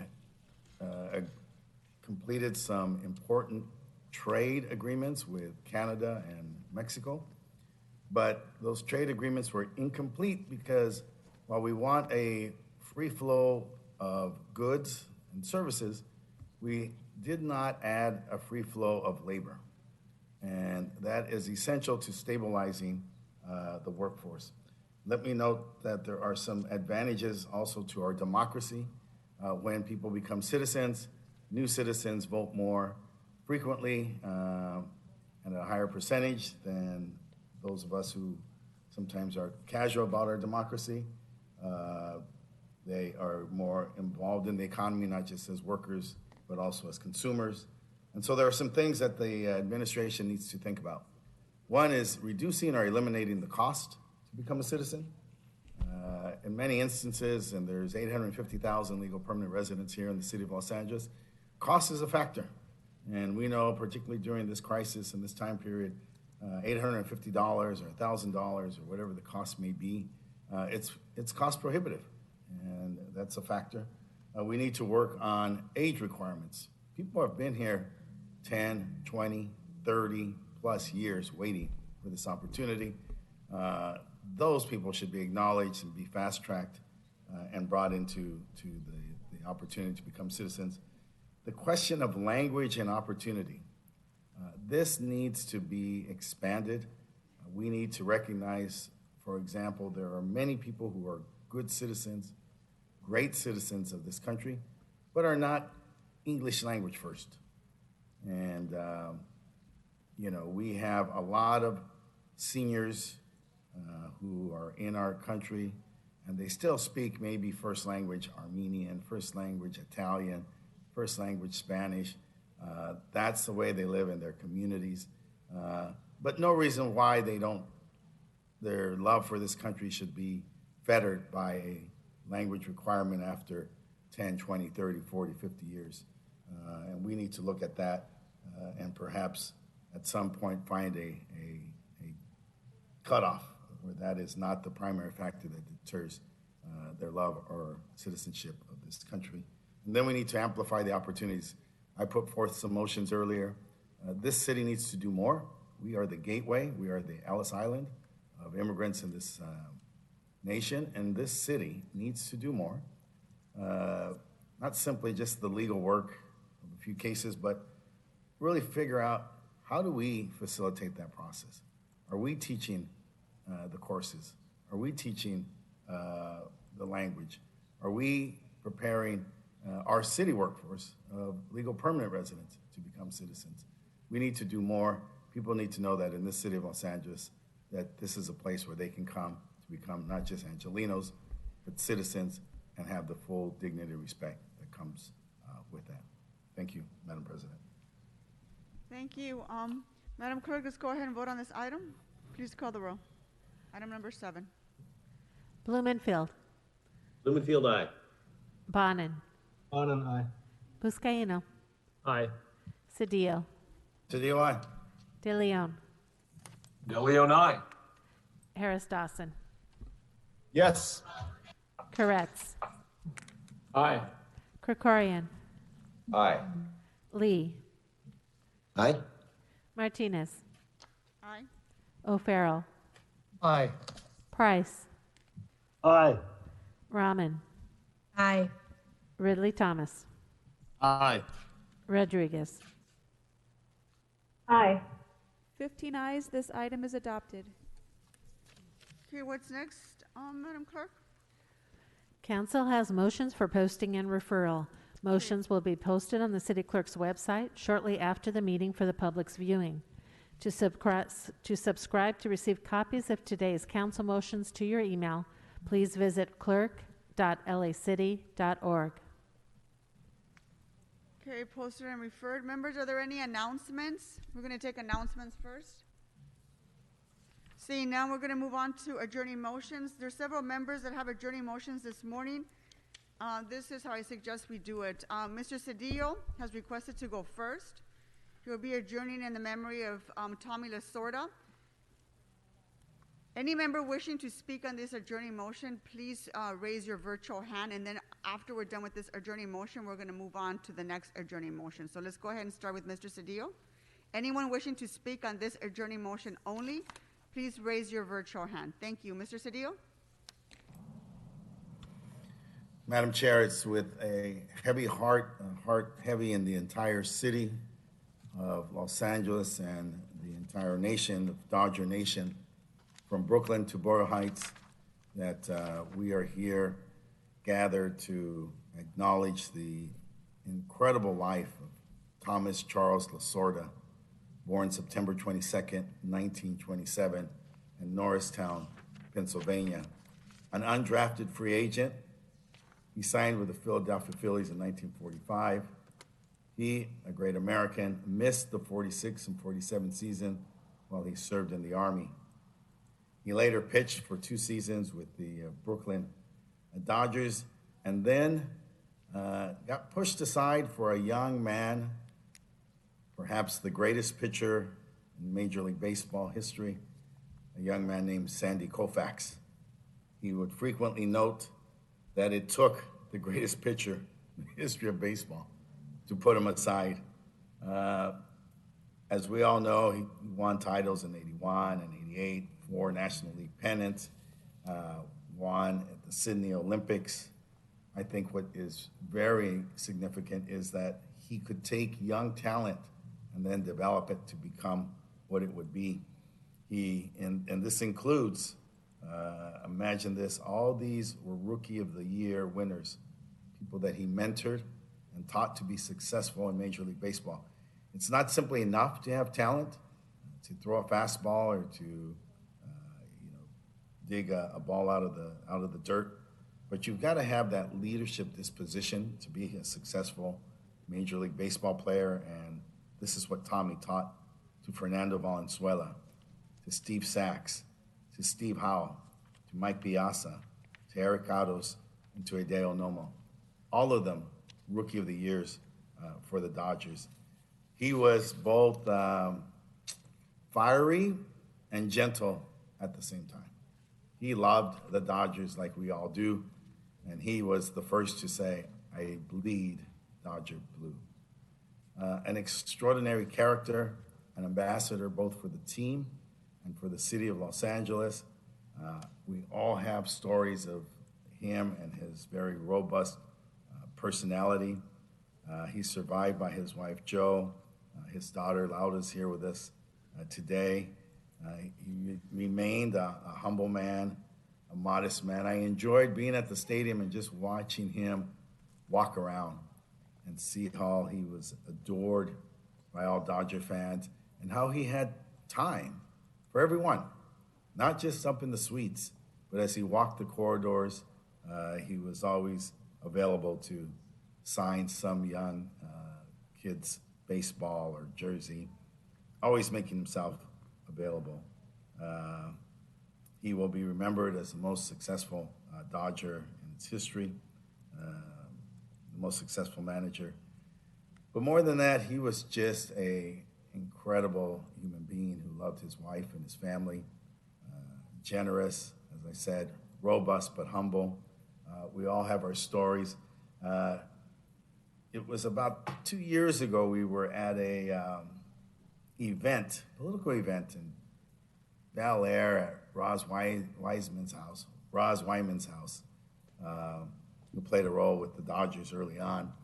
And she brought out, for this event, Tommy Lasorda. And, he's such a partisan. I mean, he was only about the Dodgers. And he was there to say hello and be part of the introduction of Senator Dianne Feinstein. Somehow, someone thought he should know that she was from San Francisco. And the minute that became noted, he let everybody in that crowd of about 500 people know that, he was a Dodger fan, and what could she bring to us if she was a Giant fan? And they had a great little back and forth for a minute that was really charming and entertaining. And it's just one of, thousands and thousands of stories people have with Tommy Lasorda. And so I thank you, Madam President. I thank the council for setting aside this time to remember the great life of Tommy Lasorda. And we have a video. Thank Yes, and we'll have that shortly. I have other members on the queue. Mr. Koretz? Yes.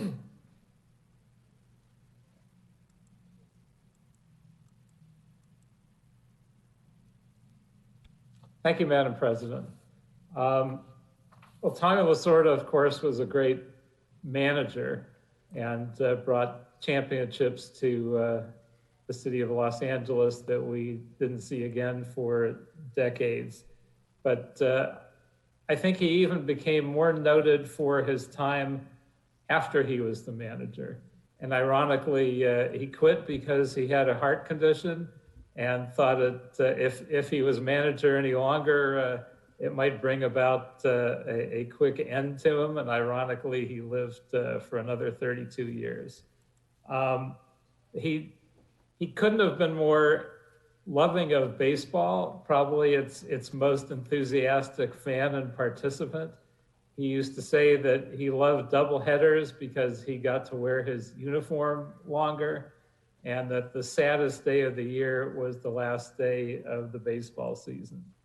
He was a great mentor to so many, as Gil has mentioned, and not only a great baseball ambassador for the city, but for the country and even worldwide. There was no one that did more for baseball and was more enthusiastic about it. And ironically, I think there are a few that are greater ambassadors for LA, and we lost two of them in a short period of time. When I think about LA's ambassadors, I would always think of Tom LeBonge and Tommy Lasorda.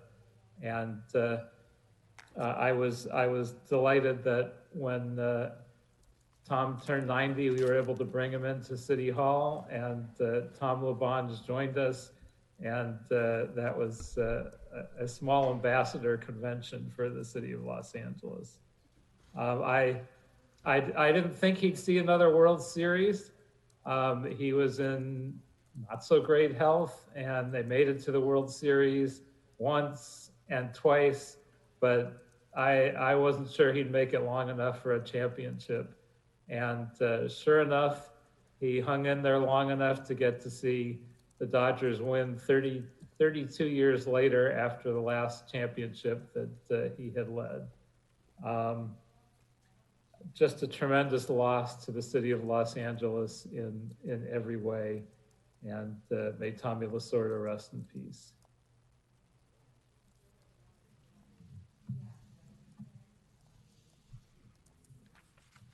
Okay, thank you, Mr. Koretz.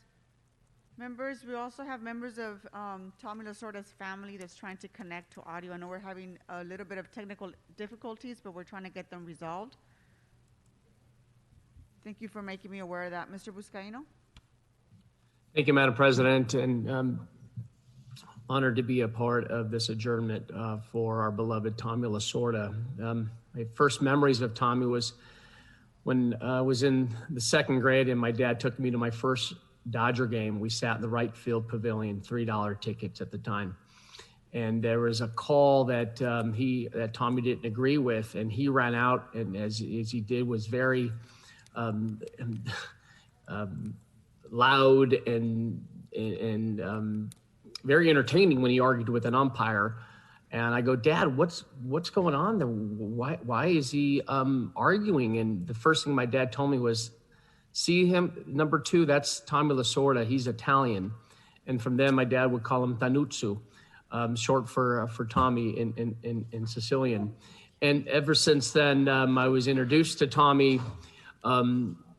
I was, fast forward to 1988, I was in the 8th grade when the Dodgers won the championship, and my cousin Peter took me to the championship celebration at the south steps of the City Hall, the south there. And it was Tommy who raised the championship trophy and said how sweet it is to taste the fruits of victory. And there was Tommy dancing in the steps of City Hall. I'll never forget that. In my affiliation with LAPD, Tommy was a huge supporter of the men and women of the LAPD, to the point where he would attend our roll calls, help with our LA Police Memorial Foundation, very vocal and elevated, the heroism of our men and women of the LAPD. And he was the face of the LAPD. And he shared with us at roll call one day that when they were at Shea Stadium in New York, he went through a line of security, actually on duty NYPD officers, and he turned to them and said, "Thank you so much for your service, but keep in mind NYPD is the second best police department in the country next to LAPD." I was introduced to Tommy through my affiliation with LAPD, and we became friends over the years. And when I ran for this office, he was the first, I would say, celebrity-like who came out and endorsed me. And he did so because he said, "I'm going to endorse you, Joe, not because you're Italian, but because I'm Italian." And it was a friendship from there on, to the point where we met for lunches, and I paid for every single lunch that I had with him. I believe that was something that Tommy was known to do, take me to lunch, but never pay. We went to trainees a few times, and we enjoyed our time together here in San Pedro. San Pedro was an adopted hometown to Tommy. His Linguinian baseball club that he met here at trainees for many, many years, ability to connect with San Pedrans and talk baseball over a plate of linguine and clams. Some of my favorite quotes that he said was referring to the Italian baseball Olympic team. "I was glad to see Italy win because all the guys on the team were Italians." When he referred to his wife, Joe, and something that was mentioned at his funeral, "My wife tells me, 'I think you love baseball more than me.' Well, I say, well, I guess that's true, but hey, I love you more than football and hockey." And one of the favorite Dodger was Mike Scioscia growing up, because I was a catcher playing ball. He referring to Mike Scioscia, he said, "If he raced his pregnant wife, he'd finish third." So the joy and laughter that Tommy brought to all Angelenos was quite memorable, and I was so happy to see him see his beloved Dodgers win the World Championship last fall. To Laura, to Joe, our thoughts and prayers. Thank you so much for sharing your husband and father with all of Los Angeles, an amazing ambassador to our city and to Major League Baseball. One last story of Tommy, and I'll end on this note. My dad was so excited when Tommy had his own Italian sauce brand. So he and Joe had their own Italian sauce brand, but they were promoting their brand and their sauce at Del Amo and Del Amo Mall here in Torrance. And we had an opportunity to meet Tommy and his wife in purchasing his Italian sauce. And Tommy was so happy. We met him and Joe, his wife, bought some Italian sauce. But what I loved most about Tommy and Joe was his love for Italian culture and heritage, and he never forgot where he came from. So again, to Laura, I think you're now on, you're listening. Thank you so much. God bless you. It was fitting, although very sad for us, but it's fitting that both our beloved Tom LaBonge and Tommy Lasorda are now in blue heaven watching over us. And I'm sure they're trying to figure out who to send back, because both of them are so loud and boisterous and fun-loving. But nonetheless, may God bless Tommy Lasorda. May he rest in peace, and may perpetual light shine upon him. Thank you. Thank you, Mr. Buscaino. Mr. Krikorian?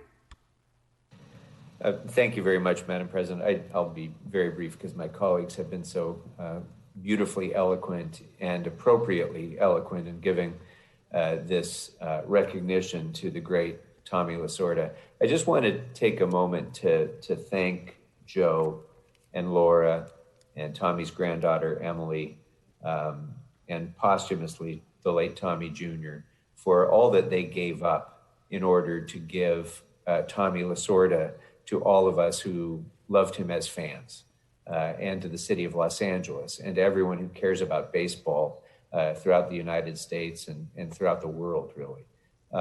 This is not a difficult life. This is a very difficult life for a family to have anybody excel in a profession to the level that Tommy did because of the sacrifices that are involved. It's especially difficult on a family when someone is committed to sports, a sports profession that takes that person away from the family so much. So this was a great sacrifice for this family, but I want all of his family to know what an incredible legacy Tommy left for all of us because of his joy, his unbridled joy, not just because of his success. His success, of course, is legendary. He earned his way into the Hall of Fame and into Dodger lore and baseball lore. But to me, even more important was the joy he brought to so many, countless people each and every day because of his bigger-than-life personality, because of the love he had for baseball, because of the love he had for the Dodgers, of course, and because of the love he had for this city. And he was one of the greatest ambassadors that Los Angeles has ever had to the rest of the world. Now, I'm not sure if I caught anybody mention it, but of course, the 2000 Olympics in Sydney was one of the greatest examples of that, when Tommy brought the gold medal back to the United States. We don't usually perform that well in the Olympics in baseball because during the summer, all the good players are playing professionally. But Tommy took a group of players that had no business being on the same field with the Cubans and brought home the gold medal just by sheer will and inspiration, and again, bringing that joy that he brought to everything that he did. So he will always remain a part of my youth and of my growing up here in Los Angeles. And I never heard it, but I'm told that Tommy's voicemail message said, "If you don't cheer for the Dodgers, you might not get into heaven." And I believe that. And if that's true, then certainly Tommy Lasorda has a very prominent place in heaven right now. And I know many of us hope that that's true because we know that someday we'll be able to join him and watch Dodger games in the next life as well. May Tommy Lasorda rest in peace. Thank you, Mr. Krikorian. Seeing no other members, Mr. Cedillo?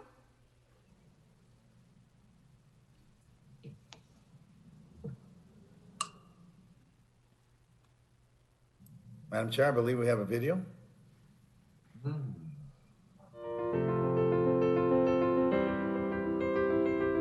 On September 22, 1927, a child by the name of Thomas Charles Lasorda was born in Norristown, Pennsylvania. There wasn't any headline in the Times Herald the next day about a baby being born with blue blood. Doctors would determine years later that that condition developed over time. The son of Sabatino and Carmela Lasorda would come to be known as Tommy, and this kid from just outside Philly became quite a quotable person.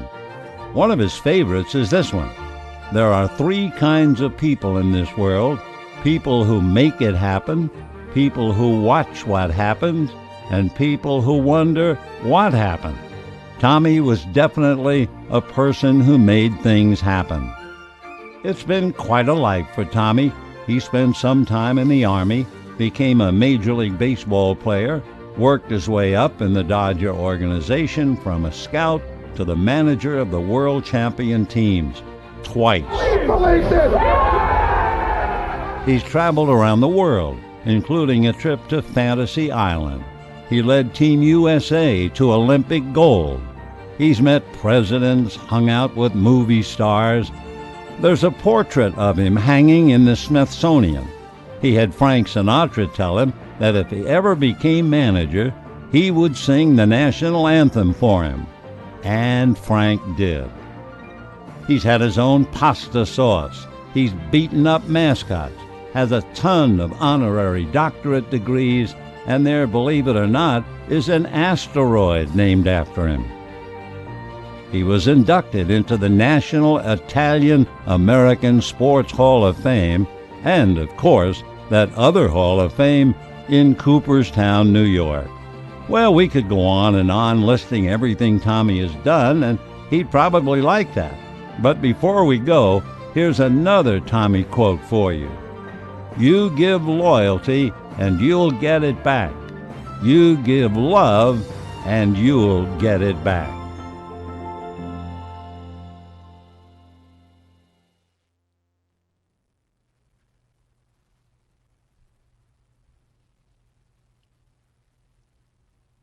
Thank you, Mr. Cedillo, and thank you for the family who joined us this morning. Mr. Cedillo, with your permission, I'd like to adjourn in Tommy's memory on behalf of the entire council. Madam Chair, I don't know if Laura Sorda is with us, if she wants to say a few words, or we're good to go. I know there were technical difficulties, and I guess we'll just... There were, and I do believe they're in our meeting. Give me just a second.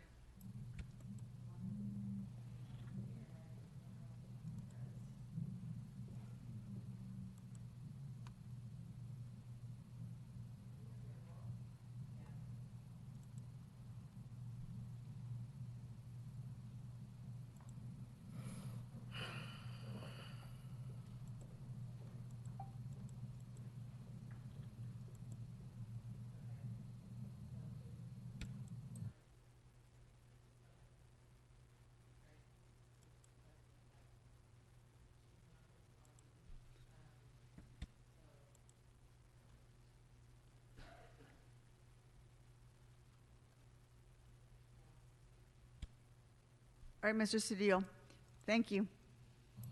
Thank you, Madam Chair. Thank you so much.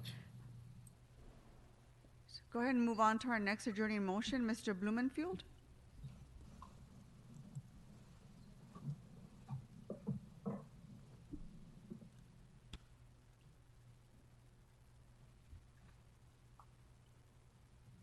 You're muted, Mr. Blumenfield. Thank you. Sorry about that. Start again. Thank you. And I'm asking that we adjourn today's council meeting on behalf of a cherished friend to many of us here, Marlene Bain. Marlene lost her long battle with cancer 3 days ago, surrounded by her loving family. Dr. Bain was a political force of nature. She was not only a constituent in my district, the spouse of the late Assembly member Tom Bain, but she was one of those people who knew everyone and was constantly connecting people and making things happen. For many years, she was the president and owner of Marlene Bain Associates, which was a full-service government relations and consulting firm. She also held a variety of positions in the California State Assembly, including senior consultant, administrative assistant. She served as a member of the California Narcotic Addict Evaluation Authority. As the chair of the California Lupus Appropriations Commission, she was a warrior in the fight against lupus. Locally, she served on the Cal State Northridge Presidential Advisory Board and the Board of Trustees.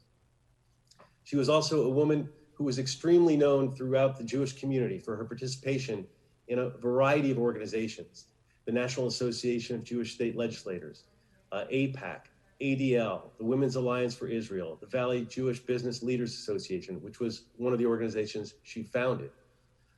She was also a published author whose works can be found in the Library of Congress. And she was a Democratic activist and a past recipient of many Democratic Club Awards.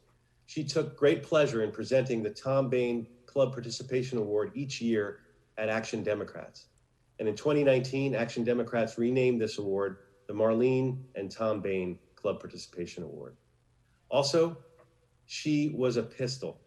There are amazing stories, and I'm not going to go into all of them, about her during her prime as a fundraiser and an aggressive advocate. But I want to share one with you that actually occurred less than 10 years ago when she was already in her 80s to illustrate that this woman never lost her edge. I was still in the state assembly, and I was trying to get rid of those awful mobile billboard advertisements that were being placed on unhitched trailers throughout the city, especially in the West Valley.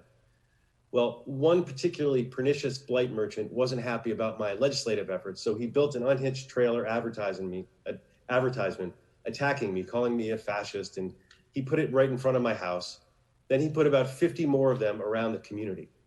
And I'll never forget the call I got from Marlene Bain after she saw one of these horrendous billboards. She, like me, had actual ancestors that were killed by real fascists. And so she was so disgusted by this billboard, she called me up to tell me how she saw one parked on the side of the street. She pulled over, mind you, this is a woman in her 80s. She got her gardening shears out and she cut the darn thing to shreds. And I had to calm her down on the phone. She was ready. She wanted me to go out with her on a hunt to hunt all 50 of them down and destroy them. And I said no, and I didn't turn her into the cops. Don't worry about that. But I had to convince her, no, we're gonna handle this through legislation. We're gonna get rid of these things. But I'll never forget, 80-plus-year-old Marlene Bain ready to go out on a mission, destroying all of these mobile billboards. So lastly, not only was Marlene an amazing individual whose dedication to her community was second to none, she was also a loving mother and grandmother to her kin, and she was the adopted mother and grandmother to a generation of leaders who she mentored. May her memory be a blessing. Rest in peace, Marlene Bain. Mr. Krikorian? Thank you very much, Madam President, and thank you, Mr. Blumenfield, for that beautiful tribute to Marlene Bain. Marlene Bain has been a cherished part of my life for over 40 years. When I was 18 years old and a sophomore in college, I got an internship working for my state Assemblyman Tom Bain. And that was how I first met Marlene as her employee or as her intern.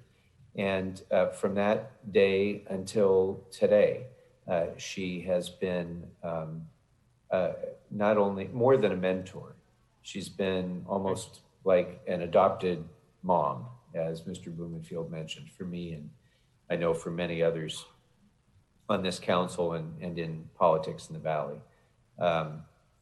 She was somebody who I was absolutely terrified of when I was a teenager because she was a relentless perfectionist in her service to the constituents of the 40th Assembly District. She was somebody who understood how important it was that we go the extra mile to meet the needs of our constituents. And if you fell short in that, you needed to go and do something else. And she made that very, very clear. But at the same time, she also emphasized how important it was to lead with love and to serve with love, and how important a difference we can make in government in people's individual lives. And that has stayed with me from that day until this day. Mr. Blumenfield's comments about Marlene's extraordinary leadership role as an advocate for the Jewish American community and for Israel is if anything, an understatement.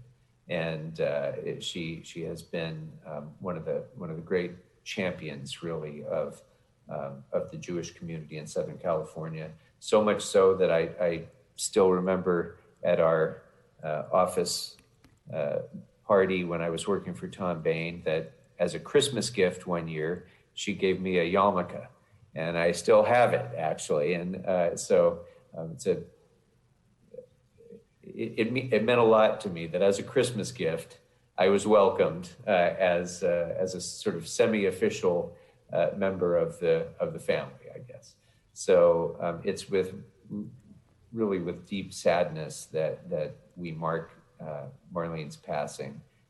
But I just can't say in strong enough terms what an extraordinary life she led, what an extraordinary legacy she leaves behind, both in all that she contributed to this state and in all that she contributed to so many others who care about public service, who've gone on to serve this state and this country in so many other ways. I'll very much miss her, but she'll always be with me as well. May Marlene Bain rest in peace. Thank you, Mr. Krikorian. Mr. Koretz? Thank you, Madam President. Well, Mr. Blumenfield and Mr. Krikorian, I think, gave a good sense of what Marlene was like in terms of her legacy and her impact and her mentorship on so many people.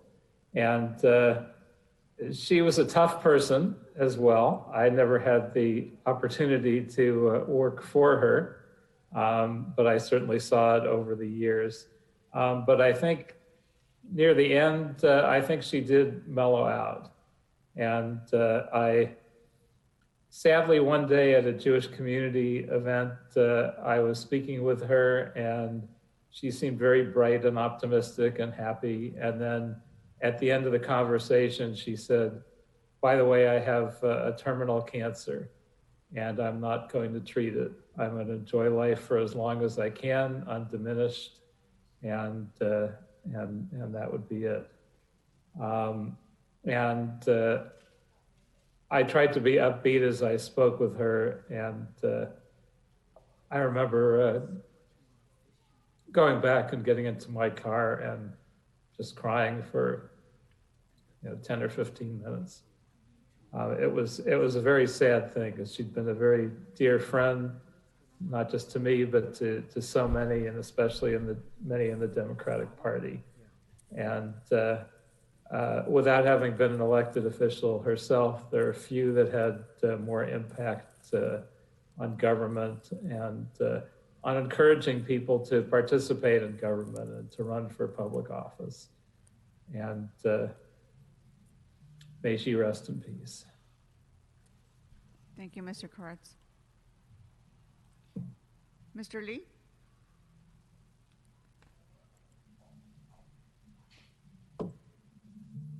It's for my adjourning motion, Madam President. Yes, it is. Thank you. Unfortunately, my district, and especially the community of Chatsworth, lost a beloved member and champion for our area. Bee Berman, on January 23rd, passed away when she was 94 years old. Bee's extensive volunteering came when she moved to the San Fernando Valley in the 1960s with her husband from Chicago, from her hometown of Chicago.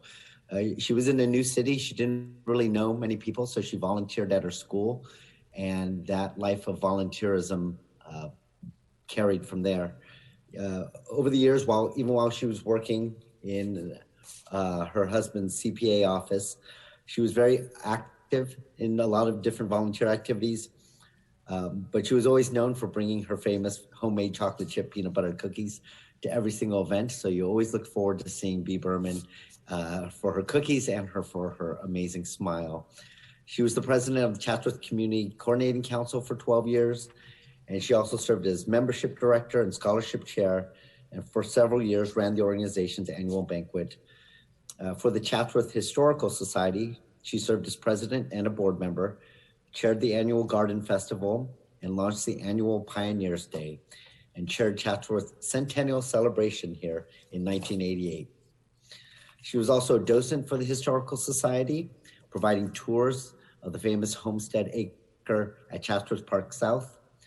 And for the last 10 years, Bee was known as the station mom for one of our fire stations, fire station number 96, which garnered a lot of jealousy from other fire stations because it seemed that fire station 96 always got everything that they wanted along with her famous cookies.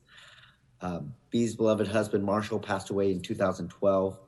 She's survived by her son, Jeff, his wife, Nancy, daughters, Addie, Rico, Randy, Gary, and Mindy, granddaughter, Sammy, who's married Josh, Kelly, and Jessica, and great-grandson, Dylan. We are going to miss her greatly. Our events in Chatsworth will never be the same without her, but I just wanted her family to know that we loved her so much in our community, and we just appreciate this opportunity to adjourn this meeting in her memory. Thank you, Mr. Lee. Mr. De Leon?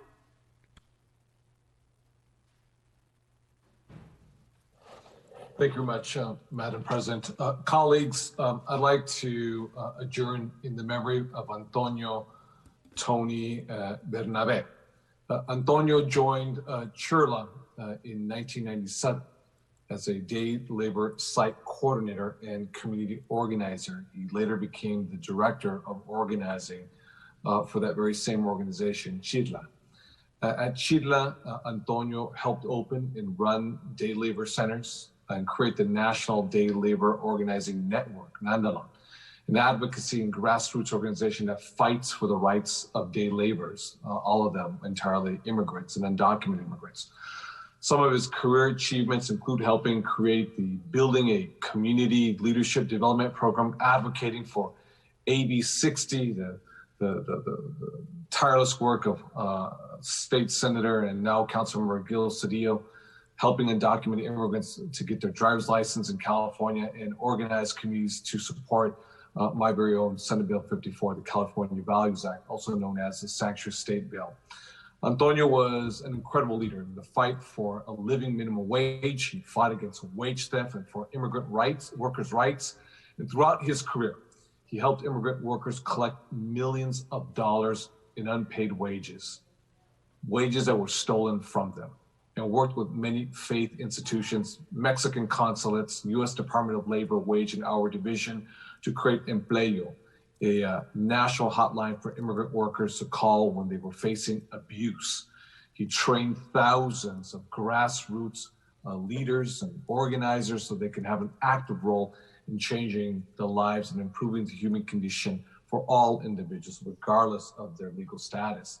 Antonio was not just a local, but he was a state and national leader in the fight for immigration reform. And for the past 20 years, he led the coordination of the May Day marches. Now, Antonio, made North Hollywood his home for over 30 years, where his footprint among the immigrant community was large throughout the city and region of Los Angeles. He is survived by his wife and life partner, Marta and Bernabe, his 4 children, Marta, Tony, Gabriela, y Valeria, and his grandchildren, Brooklyn and Sinelli. His Chirla family, Angelica, Salas, and everybody mourns his passing, as he was truly a pillar of Chirla's leadership in favor of the rights of immigrants in this country. Now that we have a new president, it is with profound sadness that Antonio passes away, but also to the point how immigrants have been impacted. He died because of COVID-19. So with that, my colleagues and friends, I adjourn in the memory of Antonio Tony Bernabe. Thank you, Mr. De Leon. If you can please allow me to join you and adjourn in the memory of Tony. He was a friend of the family. I was saddened to hear that he passed away. I know I did, passed away from COVID. Him and my husband did a lot of organizing in the Valley. Like you said, North Hollywood was his home. And there was a lot of movement in the 90s and early 2000s that we were very, very fortunate to be part of. So my condolences go out to his wife and his children and his grandchildren and all the Chirla family that I know are mourning this huge and tremendous loss to our community, to all the organizers and the advocates that are still fighting for immigration reform, not only in Los Angeles, but our entire country. So thank you for adjourning in his memory, and please add me to that as well. Mr. Cedillo? That's correct. Madam Chair, let me add my voice to this adjournment. He was what is like the body, the meat of what we call the movement. He was the person who, with great zeal, was so involved in the efforts to get the driver's license for immigrant motorists. He was the one who had organized these bus rides from Los Angeles, from the Valley, from the San Gabriel Valley, from downtown Los Angeles, busloads of immigrants who would go to Sacramento with this unthinkable, today it's commonplace, but it was unthinkable at the end of the 90s and the early 2000s that undocumented motorists would get a driver's license. It was just inconceivable, but yet busloads and busloads of immigrants would show up in Sacramento and stand there in the audience, would make their testimony, would hold their signs, and that does not happen by accident. People do not just get up and decide to go to a location and get on a bus. but it takes organizers, and this is what he did. He was a consummate organizer, a believer in the movement, very committed, and a great human being. Sometimes we see all the faces and we don't know the lives behind them, but he was a great human being, a great family man. He loved running, do the 5Ks and the marathons. Just a really special human being, and I cannot personally thank him and his family enough. Him for his commitment and his family for their sacrifice of allowing him to spend so many hours away from home and so many hours focused on this incredible mission and goal of bringing dignity and respect to the immigrants of California and this nation. God bless you, Antonio. Rest in peace. Thank you, Mr. Cedillo. Ms. Rodriguez? Thank you, Madam President. Colleagues, on January 23rd, our community lost a great family man and the best friend anyone could ever ask for.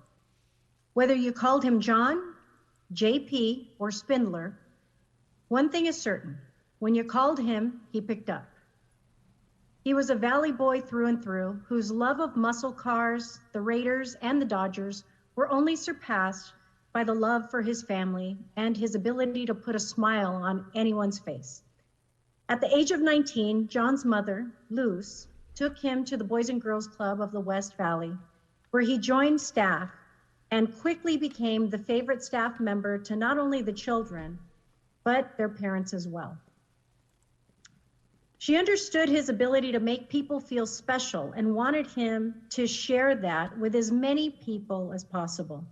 Everyone took notice of just how much the children enjoyed his company and the effect he had on them. John's gift was unmistakable and will surely be missed. Shortly thereafter, John's beloved mother lost her battle with cancer.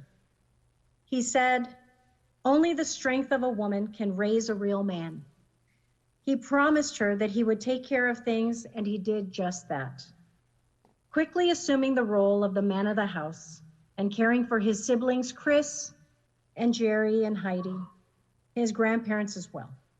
It must have been this understanding of just how important he was that gave him the strength to fight so valiantly for nearly 2 months to stay with us, but unfortunately it wasn't enough. John lost his fight with COVID last week, like so many others in our community. And we're never really sure of how others feel about us. Did we make a big enough imprint on those around us? Were we a good enough friend or a family member?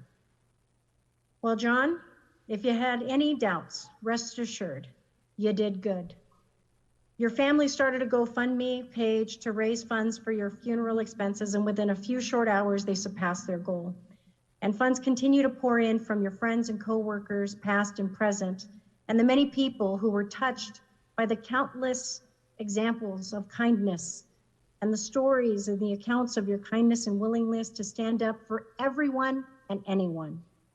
You were loved by so many and will never be forgotten. May the Raiders forever be champions in heaven. Rest in peace, John Paul Spindler. And colleagues, I want to also ask that we adjourn in the memory of another member of our city family who unfortunately too lost their battle with COVID just yesterday. And I ask that we adjourn in the memory of LAPD officer Philip Sudario, who passed away from complications of COVID-19. Officer Sudario was last assigned to the Southeast Division. He honorably served our Los Angeles Police Department and the people of the city of Los Angeles for 25 years. Philip was 54 years of age and is now the 6th member of the LAPD family to have lost their battle with COVID-19. Officer Sudario is survived by his wife, Jonah, his 30-year-old son, Joshua, 23-year-old son, Jacob, and soon-to-be 16-year-old daughter, Felicia. His passing is a huge loss to our city and to his family. May he rest in peace. Thank you, Ms. Rodriguez. Mr. Buscaino? Thank you, Madam President, and thank you, Ms. Rodriguez, for honoring the life of Officer Sadario. We're going to miss him here in the Watts community in the Southeast Division. May he rest in peace as well. And one of the greatest photos I've seen of him is him glowing photo taken of him in front of the Watts Towers. He's going to be missed. Sending our love and light to his family. Colleagues, I'd like to adjourn in memory of two amazing women who left their mark in my district. First, I ask that we adjourn in memory of Kristen Baldonado, a dear friend, passed away Monday, December 21st, just 5 days before her 55th birthday. She spent her whole life in San Pedro, had a passion for everything San Pedro, especially our beloved coast. She worked at the First Presbyterian Church of San Pedro and San Pedro Meals on Wheels, had a heart of gold, was the friendly face that greeted you when you came into the church office. Wherever she was, there was a smile waiting for you. She was a single mom of two young, respectable, loving young men, Sam and Ben. I've watched Ben grow up. And Ben, I believe, is listening and tuning in. Just know, Ben, that your mother loved you so much. She was your biggest cheerleader, watching you play baseball all your life. And that's where I got to know Kristen at the baseball games. Ben played with my nephews over so many years. So Ben, we love you too. Know that we're here for you and you're not alone. You're surrounded by a community of love and faith. So our entire prayers go out to Sam, Ben, the extended family. Earlier this year, they also lost Kristen's sister, Ingrid, to cancer. So this family has suffered greatly, members. She leaves behind her sons, Sam and Ben, her brother, Kenneth, her niece, Chelsea, and hundreds of friends here in San Pedro and beyond. Kristen will be remembered for her amazing hugs, the most infectious smile, and her genuine loving kindness. May she rest in peace. Also, members, I'd like to adjourn in memory of Joanne Valley. She too was an incredible asset to the Harbor City and City of Los Angeles community, and was to say that she was involved in the community was an understatement. She worked tirelessly to serve the residents in Harbor City. Joanne was a director of the LA Gateway Chamber of Commerce for many, many years, a founding member of the Boys and Girls Club of the South Bay, was a Harbor Area Planning Commissioner. She was a founder of the Harbor City Neighborhood Council, chair of the Harbor Regional Park, board member of LA BizFed, founder of the Harbor City Harbor Gateway Friends of the Liberty, board member of the South Bay Vocational Center, president of the Harbor City Lomita Lions Club, and formerly chairwoman of the LA Harbor College Foundation Board. We want to thank her family for sharing her with us. As you can just heard, she was very active and engaged in our community. She was a founding member of the Harbor City Winter Wonderland Committee and ensured that the children of the Harbor City had a holiday celebration in the community every single year. And for decades, Joanne committed herself to bring forth projects and support initiatives that would advance the voice of residents and bring together businesses for the common good. She often opened her office as a free community space to allow neighborhood organizations to have meetings, including the Cash Skate crew, who are instrumental in bringing forth Harbor City's first skate park. She opened her doors to this youth group. She will be truly missed. She was a pillar in our community, had a loving family, and will never be forgotten. Joanne Valley, may she rest in peace. Thank you. Thank you, Mr. Buscaino. Mr. Price? Thank you, Madam President. Members, I ask that we adjourn in the memory of another fallen angel in our community, Leslie Hagan Morgan. We lost him on Monday, January the 18th, and District 9 and the community suffered a tragic loss of this well-known and respected South LA leader who died after contracting COVID-19. In fact, he's one of over 600 individuals taken from their families within my district by COVID-19 since the beginning of 2021. Leslie was a prominent voice in my district and a natural-born leader and a man of action. Leslie loved his family, his community, and sought to bring about better opportunities and to enrich the lives of those he encountered. He was a loving son, husband, and father whose two children greatly adored him. Leslie was devoted to implementing tools of success in underserved communities. He served in many different roles within my district, including being a member of CANDO, a neighborhood council. He was a program coordinator for Soledad Community Enrichment, Soledad Enrichment Action, one of South LA's leading gang prevention agencies, and he also founded City of Youth, a local nonprofit. He was also very active politically, serving as a state delegate for the 59th Assembly District. His family, childhood friends, mentors, and everyone he lent a helping hand to will miss his caring, motivating, and selfless nature. Leslie left behind a remarkable legacy at only 38 years. His presence will be sorely missed within the district. May his family find comfort during this time, and may he rest in peace. Thank you, Madam President. Thank you, Mr. Price. Mr. Krikorian? Thank you very much, Madam President. Members, the Los Angeles Dodgers lost another one of their brightest lights last week with the passing of Don Sutton. And I'd ask that we adjourn this meeting in his memory. He was one of the all-time great Los Angeles Dodgers, four-time All-Star, pitched in 4 World Series, won 324 games in his career after signing with the Dodgers in 1964. He was elected to the Hall of Fame in 1998 after pitching in a rotation that included fellow Hall of Famers Sandy Koufax and Don Drysdale, a pretty tough rotation for any opponent to get through. Don Sutton still holds the Dodger record for wins and strikeouts. He's one of only 10 pitchers in the history of the game to retire with more than 3,000 strikeouts, 300 wins, and an ERA below 3.5. So he was truly one of the all-time greats in baseball history.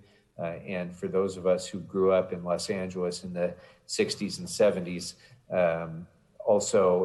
he will always be a fan favorite, to be sure.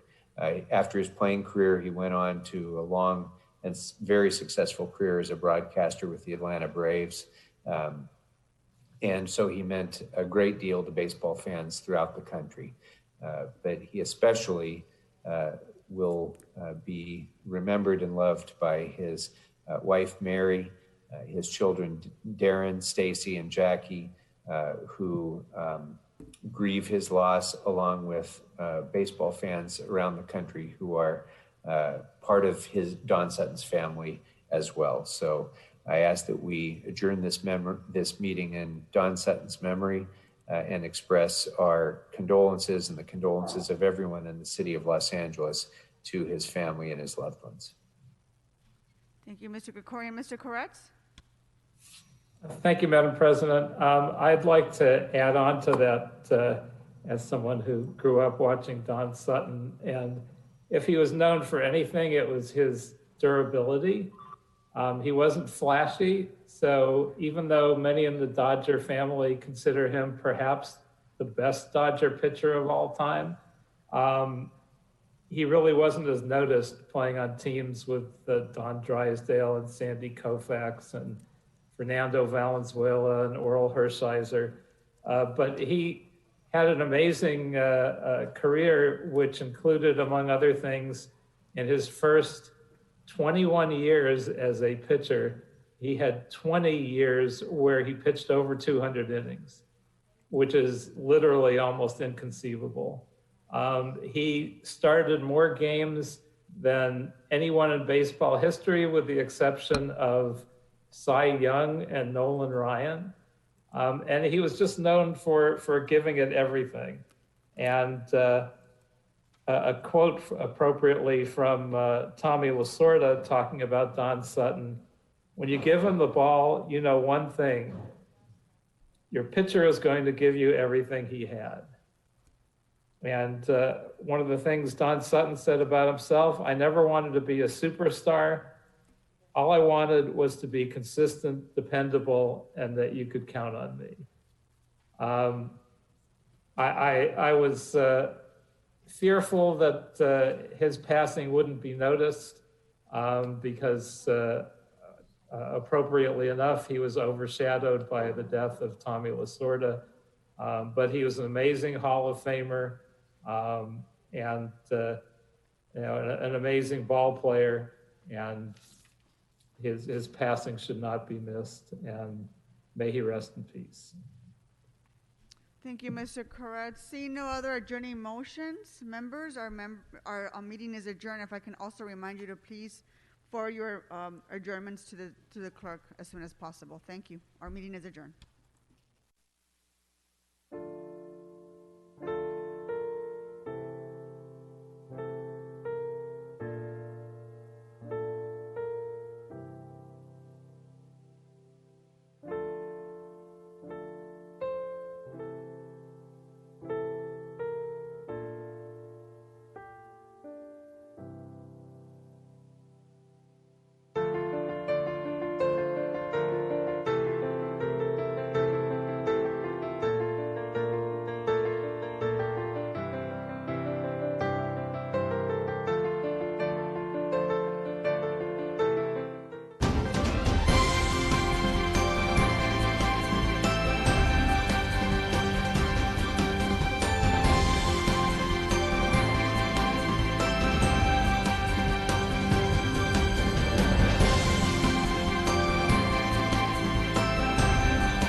Union Pacific employees from days gone by. So it's a really